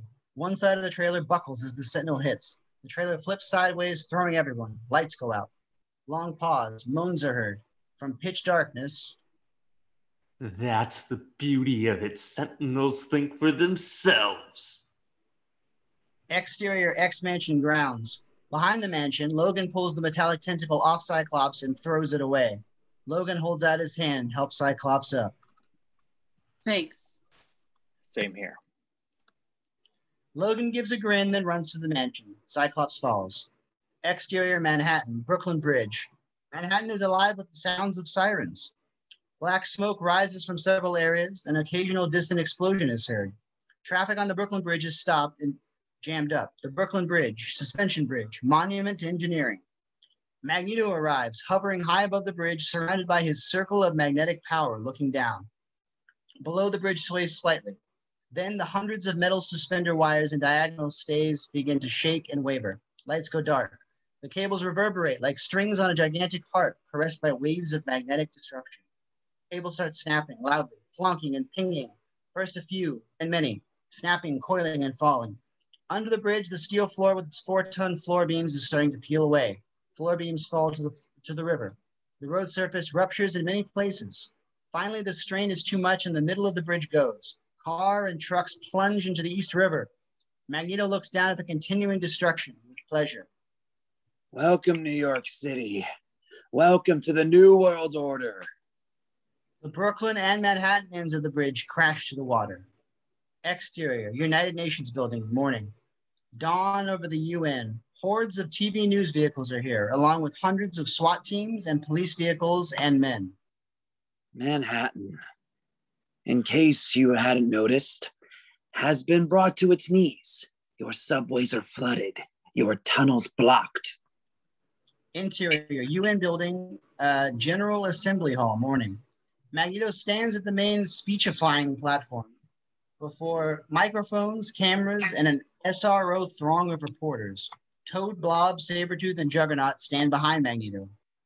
Your bridges from 60th Street to Battery Park are in ruins. And the question issuing from the meek mouth of humankind is, why, oh why, has this bad fate befallen us? Well, let my answer be carried to the ends of the earth, because you would not have given us a place in your world. We have taken this one small piece. From this day on, the Isle of Manhattan no longer belongs to man. It now belongs to me and to mine, the mutants. All those of the human persuasion will be banished, while mutants are welcomed, free to live in peace and solitude, away from baseless discrimination, oppression, and prejudice. And just so I am not accused of a squatter or a thief, I'm offering the mayor of New York City full payment in exchange for his splendid little borough. However, I must admit, I haven't exactly accounted for inflation. Toad and Blob pick up a metal chest and bring it forward. They open it and dump the contents, mounds of trinkets and beads. I'm paying the same price paid to the Manhattan Indians. Exterior, X-Mansion grounds. Morning, Trask and Guy Ritchie's troopers lie on their bellies, all hogtied and helpless, near the trucks and the trashed Red Sentinel. To those law enforcement officials gathering outside, and to the every scheming leaders of the United States military, I say, keep clear in your memories the limitless power demonstrated this morning. Interior X-Mansion living room, day. On a television, Magneto's UN speech continues. Unless you wish to see it wielded again, you'll keep us happy and keep away. Only thing we Homo superior further require from men is the continued supply of water and electricity into our city. In this damaged room, Xavier, the solemn X-Men, and Gyrich watch. Gyrich is on his knees, hands and feet bound with duct tape. Now, 13 bridges in and above Harlem still stand untouched. But in 5 short days, they too shall fall. So citizens of Manhattan, it's time to go. I must warn you, looters, pillagers, and stragglers will not be tolerated. And with that said, let your exodus begin. Magneto steps away with the Brotherhood members following. Cameras follow. The hundreds of reporters shout questions. How does it feel, Gyrich? You've just cost hundreds, maybe thousands of lives. What are you talking about? If not for your attack, my X-Men might have been there to stop the Brotherhood. Don't try to push off what a bunch of your murdering mutant friends did, cripple. Get him out of my sight.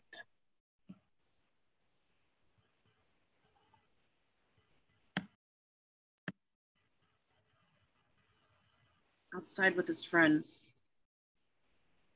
What are we going to do with him? He knows where we live now. Logan and Beast come to pick up Gyrich, but he squirms away, backing himself up against the couch, frightened. Don't touch me! Calm down, you big baby. We're not gonna hurt you no matter how much we'd like to. Keep away from me. I'll crawl out of here on my belly before I let you put your hands on me again. Gyrich is crawling awkwardly away, knocking over a table. No, I believe he's under the ignorant impression that we are somehow contagious. What a jackass. Popsicle's right, though. What do we do with Gyrich and his barrel of clowns? Xavier considers this, then looks at Jean Grey. Jean looks at Xavier, then gives a slight nod. Xavier looks to Gyrich. Bring him here. I know what to do. Logan and Beast go to pick Gyrich up. Gyrich freaks, struggling. Get your hands off me. Don't touch me. Interior tractor trailer cabin day. Gyrich jerks, screaming out. Don't touch me. He looks around, utterly disoriented. He's in the driver's seat of a truck. Trask in the seat beside him is also confused. Did you say something? What? What do you mean? I thought you said something. They both look around in a daze. Exterior New Jersey supermarket, parking lot, day. Trask and Gyrich get out. Gyrich walks to the second tractor trailer where glassy-eyed troopers exit. Trooper 1 leads. What's going on? I don't know. What is this place? Trooper looks towards the supermarket. Gyrich marvels at the damage on the control tower trailer. I think it's New Jersey. What happened to this truck? Weren't we going somewhere? What do you mean? Where? Trooper tries to remember, pained and frustrated. Gyrich. Gyrich, where are my sentinels? Trask comes to grab Gyrich by the arm and pulls him over to look into the open, empty rear of the other trailer. Where are they? Who stole my robots?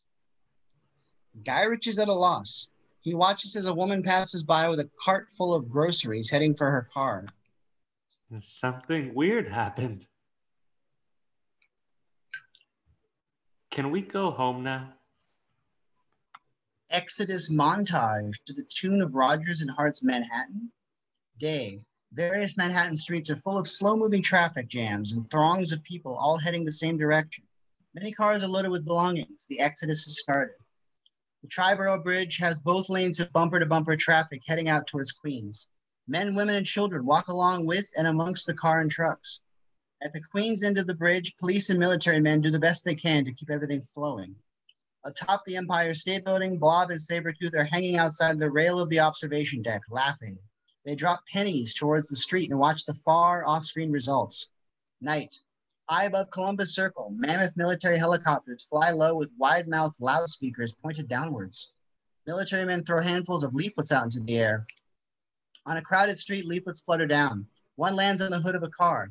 It's on government stationery announcing mandatory evacuation, why you must leave. In the background, military policemen help transport the sick from a hospital. Day. In a ritzy Park Avenue shop, Toad, surrounded by piles of suits and shirts, hunched over as usual, studies himself in mirrors, admiring the fine Italian suit he's wearing and his greased back, center-parted hair, feeling quite dapper. Inside a big bank vault, Juggernaut breaks open safe deposit boxes, emptying containers of diamonds into a burlap sack. Behind him, Toad sits in a huge pile of money, throwing bills in the air, literally rolling in cash. The exodus flows on past the famous Carnegie Deli. Inside the Carnegie Deli, the Blob is seated at a table eating, and eating. The table is loaded with mounds of food. Sabretooth lays out in a beach chair, sunning himself. A tiger strolls by. We see that the relaxation spot Sabretooth's chosen is in the middle of the Central Park Zoo's tiger pit. Day, the Manhattan skyline. An object rises from around Midtown and floats in the air moving. The floating object is Rockefeller Plaza's 4,000-pound bronze statue of Atlas, hovering forward across the city. Atlas heads to the Chrysler Building. Magneto stands on the highest gargoyle-adorned roof ledge just below the Art Deco spire. The ledge is adorned with lush potted plants. Magneto watches as Atlas comes to rest at the ledge's centerpiece. Satisfied, Magneto crosses to enter the building. Inside the Chrysler Building, Magneto comes through a window into what once was several floors of offices. Now, however, this room has been renovated. Many floors torn away to give Magneto's new well-furnished home an airy feel. Magneto takes a seat before what was once an elevator. It is now a giant fireplace with a roaring fire. There are many unmistakable sculptures in the room, and all the walls are covered in great works of art from New York's finest museums. Interior Cerebro Room Day. Dark. Xavier, sweating hard, is seated at the center of the Cerebro device wearing the strange Cerebro helmet. His eyes are closed. Red light pulses strangely from under his eyelids. There has been some movement, as I feared. Magnus's offer is proving to be irresistible to many despite the bloodshed it facilitated. A translucent, psionically produced globe of the Earth's surface hangs hazily in the air, alive with areas of fluctuating red energy. Jean and Cyclops are on the other side of this globe. None have reached the city yet, but they're on their way. Interior War Room Day. Iceman's changing info-gathering reels of one bank of supercomputers. Logan is slumped down in a chair, watching the War Room monitor's news report showing a man on the street interview. I say you let all the muties get in there, and then the president drops a nuclear bomb on the place? That'd solve a lot of problems all at once. Logan, angry, points to a remote. On a different channel, a newswoman is on remote from the Brooklyn Heights Promenade. Tanks, trooper transports, and soldiers face the waterfront. At the borders of New Jersey, Brooklyn, and Queens, and the Bronx, effectively surrounding Manhattan, however, military offensives in the East Village, Tribeca, and Times Square have easily been repelled by the Brotherhood. Across the room, the door of the Cerebro Room rises up, and Cyclops, Jean, and Xavier exit. Logan looks at them. Governmental policies have being what they are. I should have expected mutants to respond to Magnus, but I hope better. You've said it before, sir. One battle at a time to win the war. Speaking of war, Chuck, how much longer do you plan on keeping us sitting on the sidelines? Must we rehash this again? Yeah, I guess so. Because I'm itching, all right? And the civilians have cleared out of Manhattan, and the Army boys and the Marines have had their shot, and they blew it. So what are we waiting for now? Cool down, Logan. No. See, you and Jeannie may think every word out of Xavier's mouth is a pearl of wisdom, but to me, it's just a lot of hot air lately. If you feel so strongly, why not go without the others? I thought I could take the Brotherhood alone. But even I'm not quite that talented. Careful there. You almost came right out and said you needed us. It does make you so anxious for this fight. What do you want? You want to hear that you put my karma back together so great that I'm just a grinning, happy fellow now? I'm not going to lie to you. All I'm saying is, the longer it takes us to start slamming, the deeper they dig in. You've made your point. Iceman, go with Jean into Cyclops. You leave more for Manhattan tonight. Collect beasts from the med lab. Tell him I'll be along soon to look after Angel. That's more like it. Stay behind a moment. Xavier wheels over to take the remote and mutes the TV while Cyclops, Iceman, and Jean leave. Logan waits. It's been a long journey for you to get to where you are today. In many ways, I've been proud of you. Look, I don't need... Please allow me to finish the sentence without interruption just this once. Thank you. As I was saying, we've come far, but not nearly far enough. Before you joined my X-Men, you had already faced the Brotherhood and been defeated. So you see, the status quo will not do. They lacked experience, which you've helped with. By introducing them to your peculiar love of violence, you've hardened them to a certain extent. And I thank you for that. However, your services are no longer required. What? I'm asking you to leave. Gather your things with as little disruption as possible and have your motorcycle brought around the front. You can't do this. What do you mean? Of course I can. Is this really so unexpected? After all, you haven't made much of an attempt to become a part of the team. I think Scott said it best when you first arrived. He said, he's not one of us, meaning you. You know, Scott has made a martyr's effort to accept you.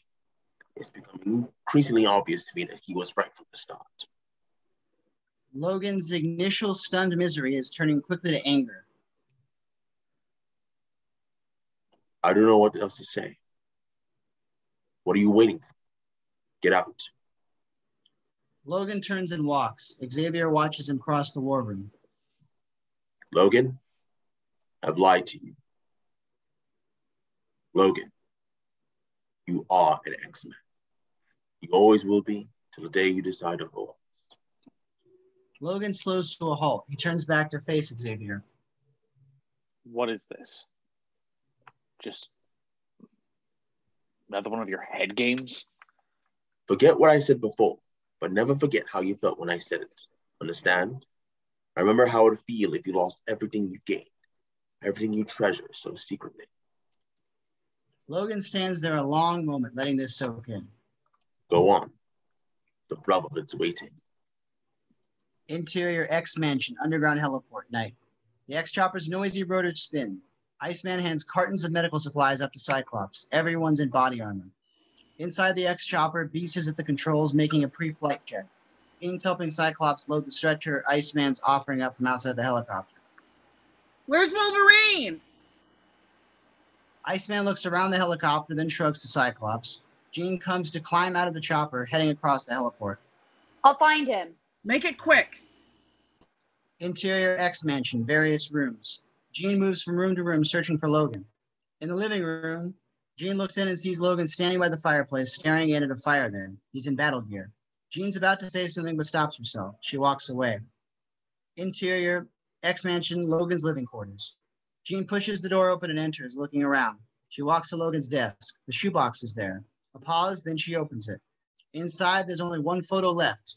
It's the picture Jean gave Logan, the picture of Logan with the X-Men. Exterior Manhattan skyline. The X-Chopper, dark, blurs past Manhattan's west side. Exterior World Trade Center. Chopper's floodlights come on. It flies between the Twin Towers and heads for nosebleed heights. Exterior Chrysler Building. Magneto comes out onto the Art Deco ledge, peering forward.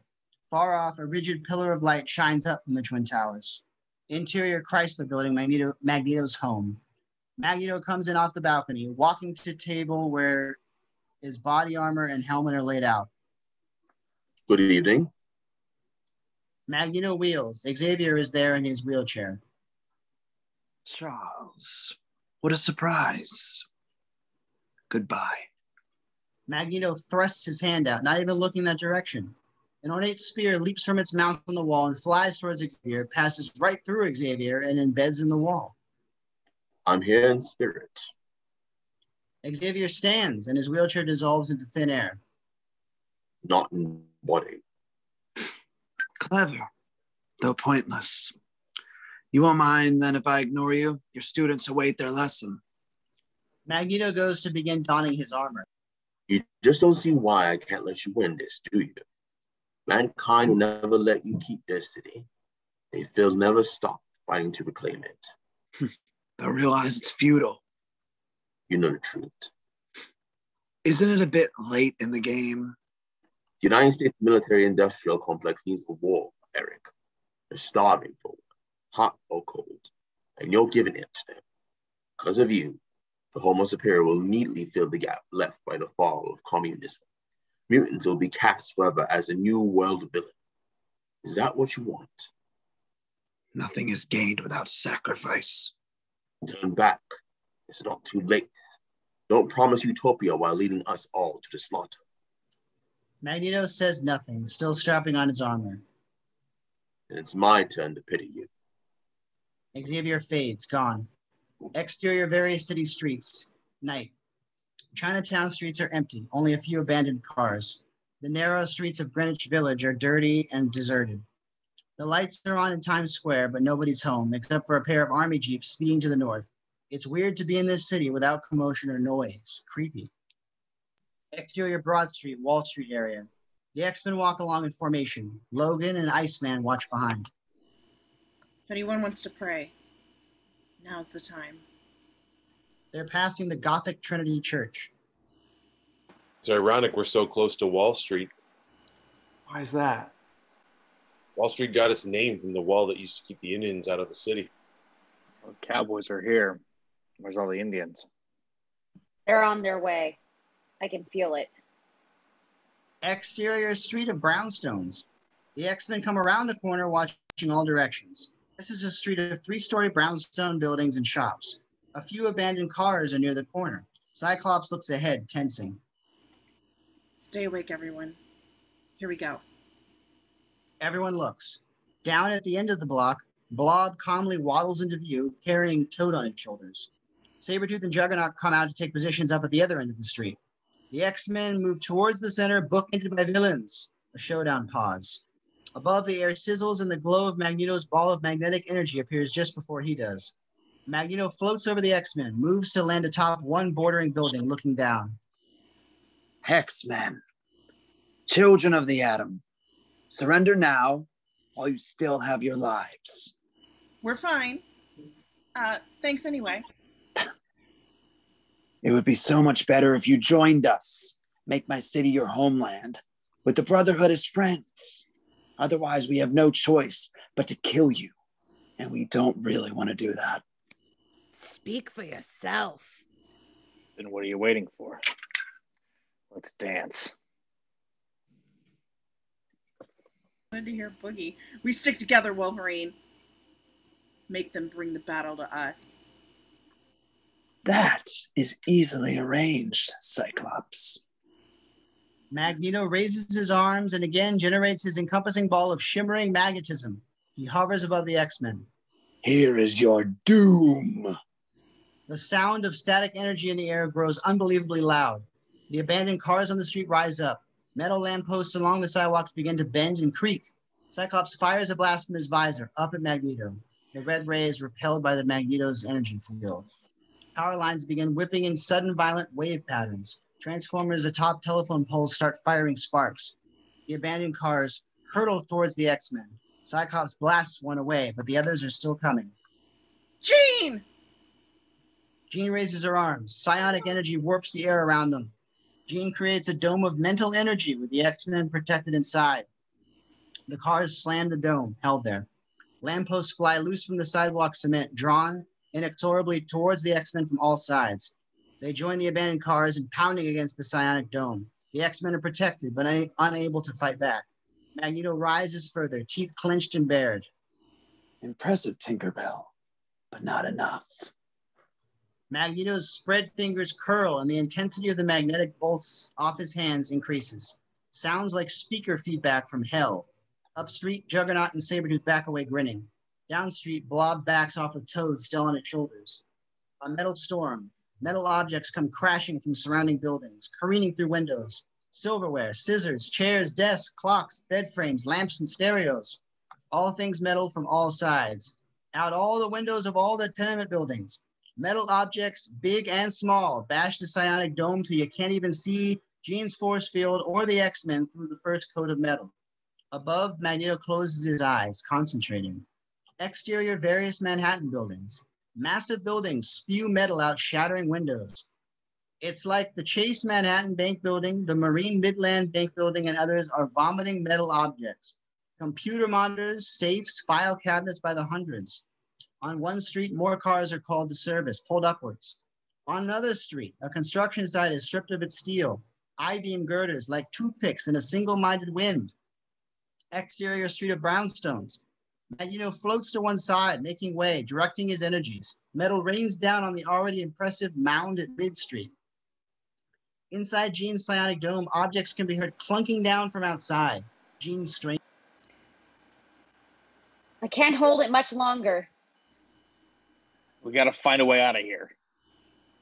Logan gets on his knees, starts cropping at the asphalt with his claws. Cyclops backs away to the other side of the dome interior. Back off, clear a space. Cyclops looks to the street, lets out a sustained, needle-thin visor beam, cutting into the street, beginning a circle. Outside Jean's psionic dome, the metal storm continues. The mound over the X-Men is huge. Above, I-beam girders hover. Magneto brings one hand down. One girder follows the command, spearing. The girder rams the metal mound. Inside Jean's psionic dome, Jean reacts in pain as the dome shifts inwards just slightly. Another girder is heard pounding outside. Scott, hurry. Almost there. Beast is with Cyclops. Cyclops has nearly finished the circle. Logan's still cutting his own ditch with Iceman helping throw aside chunks of asphalt. Logan swings down and there's the sound of metal against metal, followed by a sudden loud hissing. Not good. What? I broke a gas line. What do we do now? Well, if Spark hits it, what we do is we fly up in the air at about 1,000 feet and scream at the top of our lungs. Everybody start holding their breath real quick. Scott! Cyclops finishes, stops blasting, and looks to Beast. Beast straddles the circle, pushing with both hands with all his might. The circle of asphalt falls through. Cyclops, Iceman, and Logan come to look down the hole Beast is still straddling. They don't look at all happy. You're in trouble. Below through the hole, a violent torrent of rushing water. We don't have any choice. Cracks begin to appear in the asphalt, creeping in from under the edges of the psionic dome. Big cracks. Iceman sees them coming. We sure don't. Outside Jean's psionic dome, Magneto sends the final girder down. The metal mound suddenly caves in with a tremendous crash. Jean's psionic dome is given way beneath. Then a jarring explosion sends flames shooting out and throws metal. Sabretooth takes cover behind Juggernaut. Above, Magneto rises. The explosion ends, leaving an arm of fire rising from the gas pipe under the pile. Down the street, Blob and Toad come out from behind a bus shelter as Magneto lowers to look upon the rubble. Hooty hoot. You get him with your magic? You made him go away? Assume nothing, Blob. All of you, spread out. Eliminate any survivors. Make them wish they had been lucky enough to have died here. Exterior, East River. A drainage pipe dumps water into the East River. The flow tosses Beast into the river. He goes under. After a moment, Beast rises, taking air and looking around. South Street Seaport is near. The four-masted bark Peking is permanently docked there, a sailless ship from maritimes past. Exterior South Street Seaport. Toad hurries down the cobblestone streets of the seaport searching. All around are shops and restaurants closed down. Toad stops, sniffing the air, then flicking his tongue like he's licking the air. He scurries off in a hurry. Interior underground pipeway. Below this laddered pipe/passage, water flows quickly by. Logan's hand juts from the water and grips a ladder rung. Interior basement, a dark, dank basement. On one concrete wall, Logan's claws poke out, cutting easily through the cement. The cut section of concrete is kicked in. Logan enters wet and weary. He looks around. There's an elevator ahead. Interior New York Stock Exchange trading floor. An elevator dings. The doors open and Logan walks out. He stands in the vast, deserted stock exchange. Hundreds of TV monitors are suspended over many trading posts. The only light in the place is from color bars on all the screens and moonlight through multi-storied windows. Logan walks across the trading floor. Above him, a shadowy figure skirts past the skylight. Logan looks up, sees nothing. Now wary, Logan turns to study the surrounding darkness. Exterior residential street. A manhole cover is shoved open. Iceman crawls out, taking a moment to rest on the ground. Apartment complexes tower above. Iceman gets up and crosses the sidewalk, watchful, moving on, keeping close to the buildings. Exterior business district street. A storm drain is blown to bits from the inside by a blast from Cyclops' visor. Cyclops peers out. He climbs up and runs down this empty street. He stops, listening. Pounding footfalls can be heard distant. He runs to follow them. Interior New York Stock Exchange trading floor. Logan's keeping low, moving quickly through, past trade posts. Across the room, up on the overhanging podium, Sabretooth rises into view. He sees the opening bell before him. He strikes it. Hearing the bell ringing, Logan turns and heads another direction. He stops and looks up at the podium. No one there. Exterior South Street, Seaport, the Peking. Beast pulls up from the side of the ship and stands on the deck. He shakes himself off like a dog who just got an unwanted bath. Ugh, water sucks. Peekaboo, I see you. A noose suddenly drops around Beast's neck and pulls tight. Above, high on the mainmast, Toad, holding the other end of the rope, leaps far, hooting with joy as he falls. Higher up the rope, whips through a pulley attached to the mast. Below, Beast looks up, grabbing the noose in one hand. He leaps forward and grasps the deck's rail. Above, Toad, falling, still holding the rope, comes to a very sudden halt. He swings backwards towards the main mast. Toad slams the mast hard. He hangs there a bit stunned. That didn't go quite as planned. Below, Beast grabs the rope and yanks it. Above, Toad is pulled upwards, swinging. Toad lets go of the rope, flying in open air for a moment before he catches a horizontal yard pole and hangs on for dear life. Below, Beast throws the noose, starts up the web-leg rope ladder. Above, Toad moves to the mast's vertical pole, climbing higher. Exterior residential city streets. Iceman hurries along, crossing a street to the opposite sidewalk. He still keeps close to the buildings. Above, Blob looks down from a rooftop. His eyes widen when he sees Iceman. On the sidewalk, Iceman comes to stand right near the building Blob's on the roof of. He pauses, then looks up just as Blob ducks out of sight. Iceman continues on around a corner. On the roof, Blob keeps down a moment, then cautiously rises and looks over again. Iceman's not there. Blob's worried. He crosses the roof to look over a different side. There's Iceman standing still in the middle of the street. Blob climbs onto the roof edge, trying to contain his excitement. Blob jumps, dead weight, falling. Blob hits Iceman, and Iceman busts into hundreds of pieces. Across the street, the real Iceman comes from his hiding place behind a mailbox and charges towards Blob's back.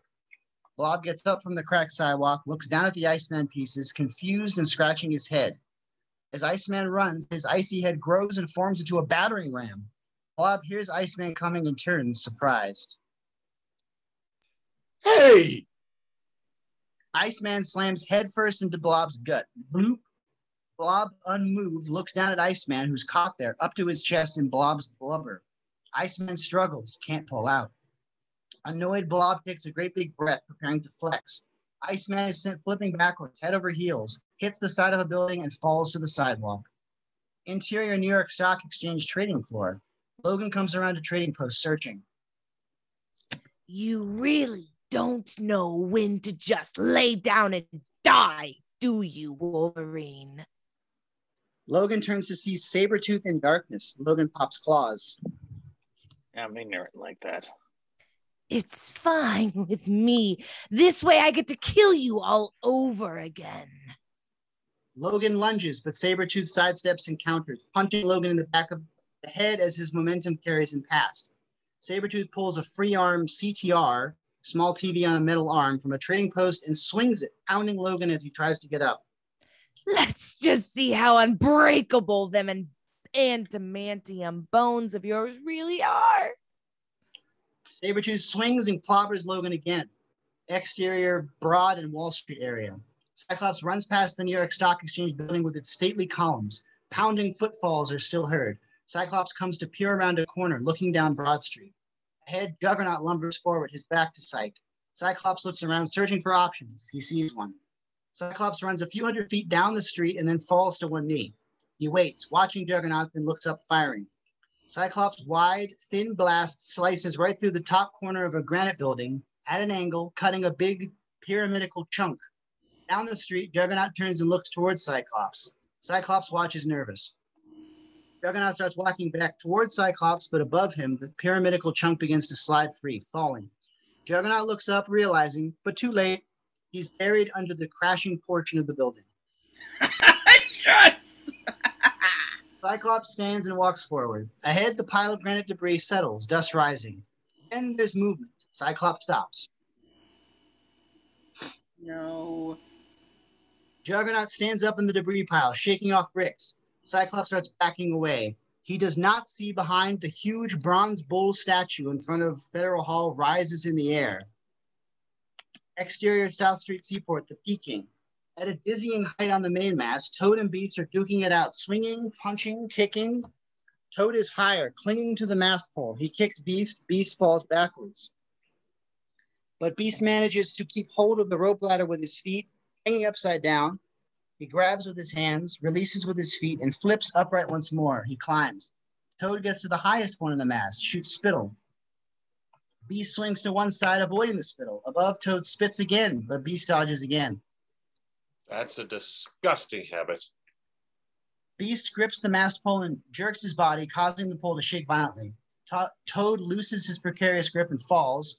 Toad catches a handful of rope, stopping his fall. He's now just above Beast, on the other side of the mast. Beast reaches for him, but Toad shoves off with his feet, repelling backwards. Toad swings forward, kicking while straddling the mast, walloping Beast. Beast flies backwards, falling. It's a long way down. Above, Toad watches, laughing. Beast falls. Then he slows and stops, held in midair, motionless. A few feet from the deck, he looks up. Above, Toad stops laughing. He realizes, oh boy. Toad turns and looks up. Jean's there, hovering. She smiles. Hi. He punches Toad. Interior, New York Stock Exchange, trading floor. Sabretooth throws aside the CRT arm. Logan's bad, crawling away. Sabretooth grips both of Logan's wrists from behind, pulls Logan up onto his knees. Sabretooth then presses his foot high on Logan's back and pushes hard while pulling Logan's arms back.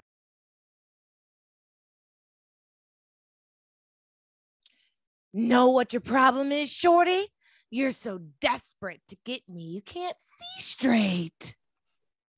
Sabretooth applies more pressure, like he's trying to tear Logan's arms out. Logan grunts in pain, his claws pop, useless. Logan sees something.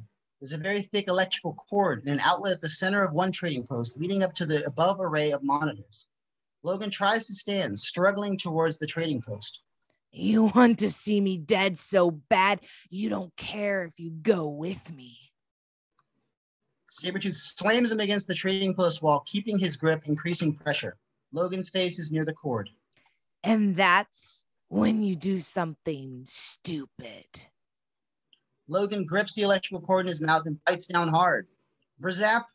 An electrical explosion sends Sabretooth and Logan flying off the ground, smashing into another trade post.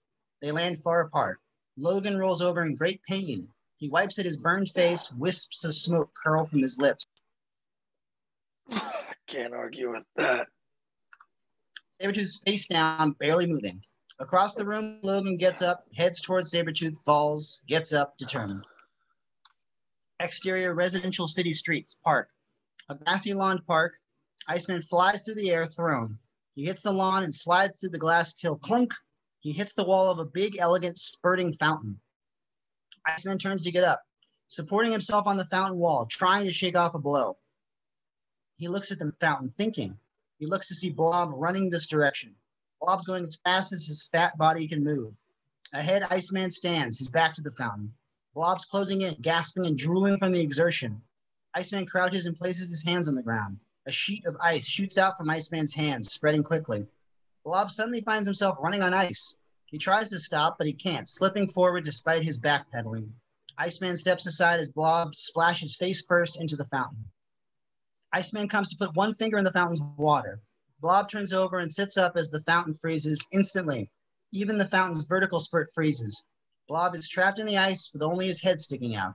He looks around, struggling, unable to move. Hey, let me out of here, butthead! Sorry, Blob. No dice. You know you look good as a TV dinner. A sound is heard like thunder. Iceman turns. Far off, Magneto's glow reflects off buildings, accompanied by flashes of red. Scott. Iceman runs off. Blob watches him go, getting scared. You're not just gonna leave me here like this, Mr. Snowman. Please! Blob struggles again, but it's no use. He's frustrated. He begins to cry, blubbering like a great big baby. Exterior South Street Seaport, the Peking. Beast is on the bowsprit of the Peking, tying the unconscious Toad there with rope. Toad appears to be the ship's figurehead. Hank. Beast looks to Jean on the deck, then towards the city where Jean's pointing. There's a glow, like Iceman just saw. Exterior Broad and Wall Street area night. Lots of damage at the intersection of board and wall.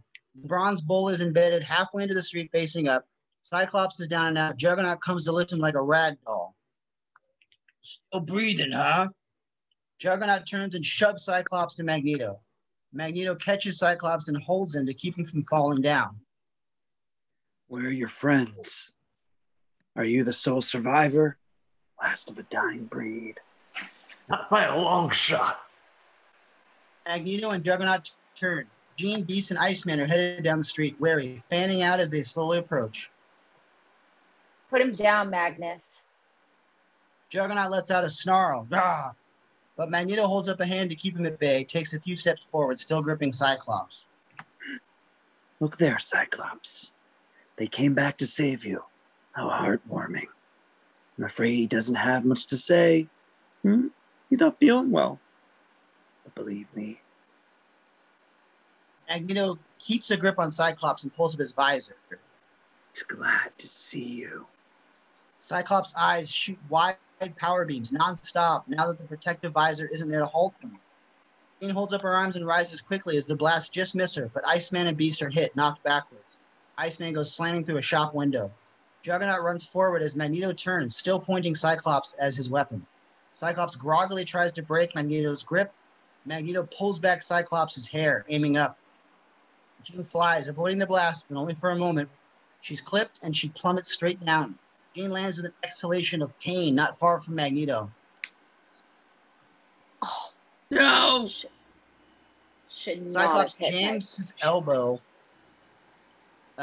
into Magneto's side and pulls free, stumbling away, falling to his knees.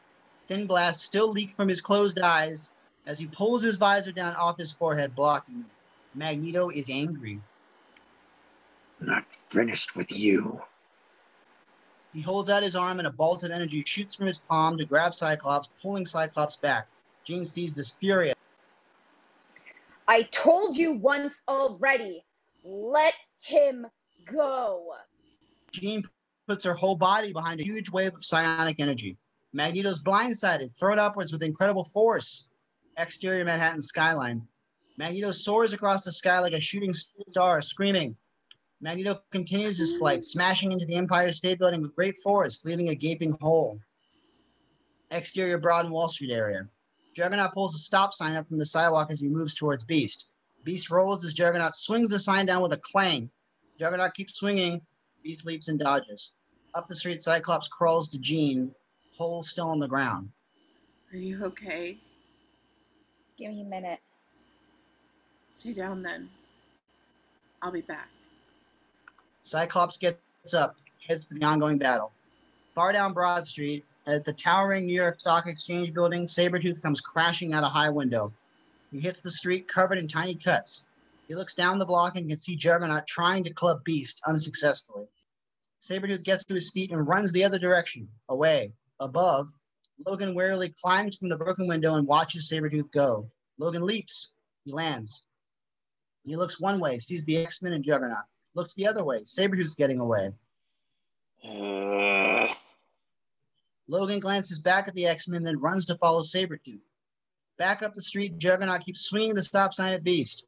Beast keeps moving, forestalling injury. Cyclops fires at Juggernaut, but it does nothing.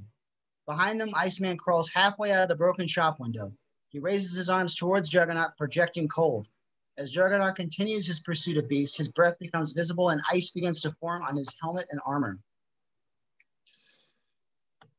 Batter, batter, batter, swing. Clank. Juggernaut misses again. He's getting very angry.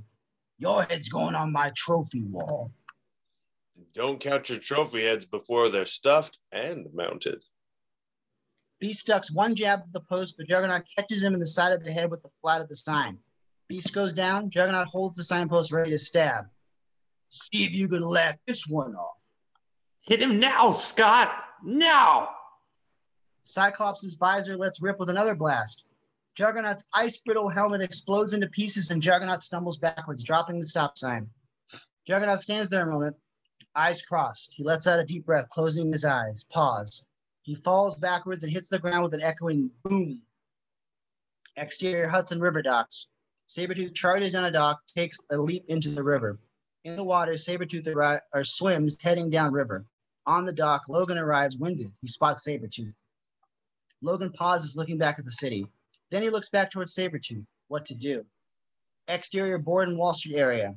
Iceman and Beast come to look down at Juggernaut. Iceman holds up his hand and Beast gives him a gentle high five. Now, we know why he wore the helmet, to hide his face. Juggy's not an attractive gentleman. Hey, did you see that? What? For a second there, I could have sworn I saw little birds flying around his head. Down the street, Cyclops supports the exhausted Jean Grey. Let's not congratulate ourselves yet, guys. Magnus is still out there. Suddenly, glowing subway rails burst from below through the street. Cyclops turns as two cobra-like rails wrap themselves around his neck and Jean's. The rails shoot higher, lifting them. Subway rails slam up behind Iceman and Beast, also gripping their necks and hoisting them. Magneto arrives, riding magnetic energy over the rooftops. He looks a little banged up. He lowers to stand on the bronze bull's head, looks at Juggernaut, energy still flying from his fingers. Pious fools, how dare you? He looks to Beast, Iceman, Jean, and Cyclops while they struggle helplessly, held high above. You despoil my paradise after all I've done for mutant kind, for your race. How should such insolence be punished? Death will barely begin to make recompense for the disrespect you've shown me. Perhaps this? Yes. Magneto balls his hands into fists. Energy increases. Rails slither, so the others are brought to face Jean. Jean tries to get her fingers under the rail around her throat. Can't. The girl will be the first to die while you witness her final moments. Witness this, Grandpa. Magneto turns just as Logan leaps from the side, swinging claws. Magneto is thrown far, his helmet flying off. He hits the ground. Logan lands and rolls, coming up on his feet. The subway rails stop glowing and Jean's opens, dropping her. Magneto lifts himself off the ground magnetically, turning and examining his side, which bleeds through his armor. Logan charges leaping, but Magneto throws a bolt. Logan is slammed to the ground on his back. Jean looks to the others projecting. Their rails release them. Magneto rises over Logan, furious. Energy bolts keep Logan down. You impudent whelp. I'll rip those metal bones from your body. Energy dances all over Logan. He writhes in pain, but a blast from Cyclops' visor sends Magneto careening to one side. Cyclops leads Beast, Iceman, and Jean, firing again while Iceman propels ice missiles from his fists.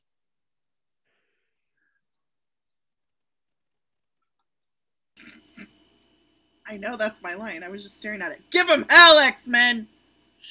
Magneto is hit again. His magnetic field falters. He falls a bit closer to the ground. Beast runs and leaps, curling into a ball, slamming his body against the force field and bouncing off. Jean flies forward, giving Magneto a psionic pounding from above. Logan stands up, recovering, watching. Magneto is battered about. More ice projectiles strike. Magneto is thrown, falling, unprotected. He hits the ground, in no condition to fight back. Logan comes to him, yanks him up in one hand, and brings his other hand back, about to skewer with claws.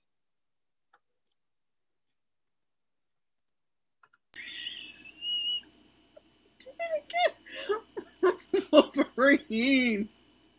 Logan's face is filled with anger. He's trying to decide. Pause. He retracts his claws and punches. Magneto hits the dirt. You're under arrest. Exterior, Brooklyn shoreline, East River. Army troops are stationed at the shore of the East River. A helicopter is heard. Then above the river, the X-Chopper turns on its bright lights. It's headed this way. Soldiers see it. Soldiers leap to their feet and call to their comrades. Many soldiers awaken. Some run from tents, guns in hand. The X-Chopper glides to hover above them, coming lower. The door opens in the helicopter's side, and a giant block of ice is pushed out. The block of ice hits the ground. Blobs frozen inside of it.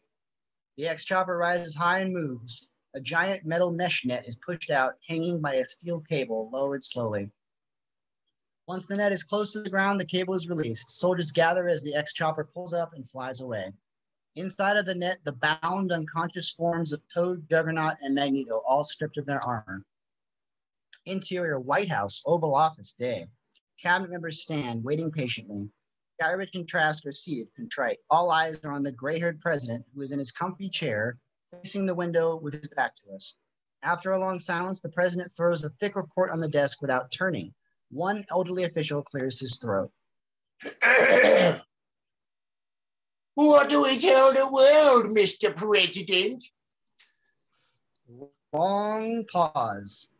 Exterior X-Mansion dining room day. Close on a radio. From the radio. Members of the Brotherhood have been taken into custody thanks to the combined effort of the United States intelligence community and the armed forces, though government officials expressed regret that they were unable to capture the group of mutant terrorists called the X-Men, who are said to have assisted the Brotherhood in the takeover. There will be a ticker tape parade in Manhattan later today.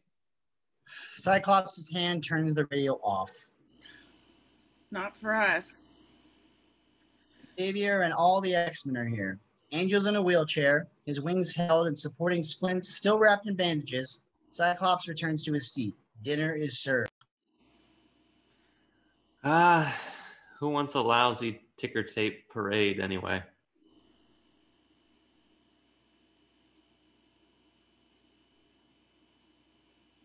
I do.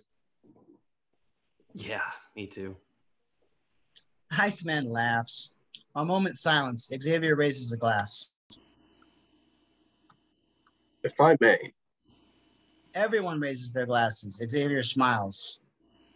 Word won't truly do justice, so all I'll say is this. To you, my family. Glasses clink together. Exterior X-Mansion day. Logan's on his cycle. Xavier's here with Angel, Iceman, and Beast. Jean and Cyclops are on their way across the lawn. Iceman shakes Logan's hand. Remember, kid, might makes right. And the bigger the might? The bigger the right. Iceman steps back as Jean and Cyclops arrive. Are you sure we can't convince you to stay, Logan? No. There's a certain ex-employer of mine up in Canada I'm going to have to chat with. I'll be back through. Someday. Is that a promise? As close as I can get to one. Cyclops puts out his hand. They shake. Jean comes to give Logan a hug. She holds tight. Take care. I will. She lets go. Logan faces front, revs his cycle, and drives. The X-Men watch him go. They start back towards the mansion. End. Oh my God, guys, I'm so tired. Good night.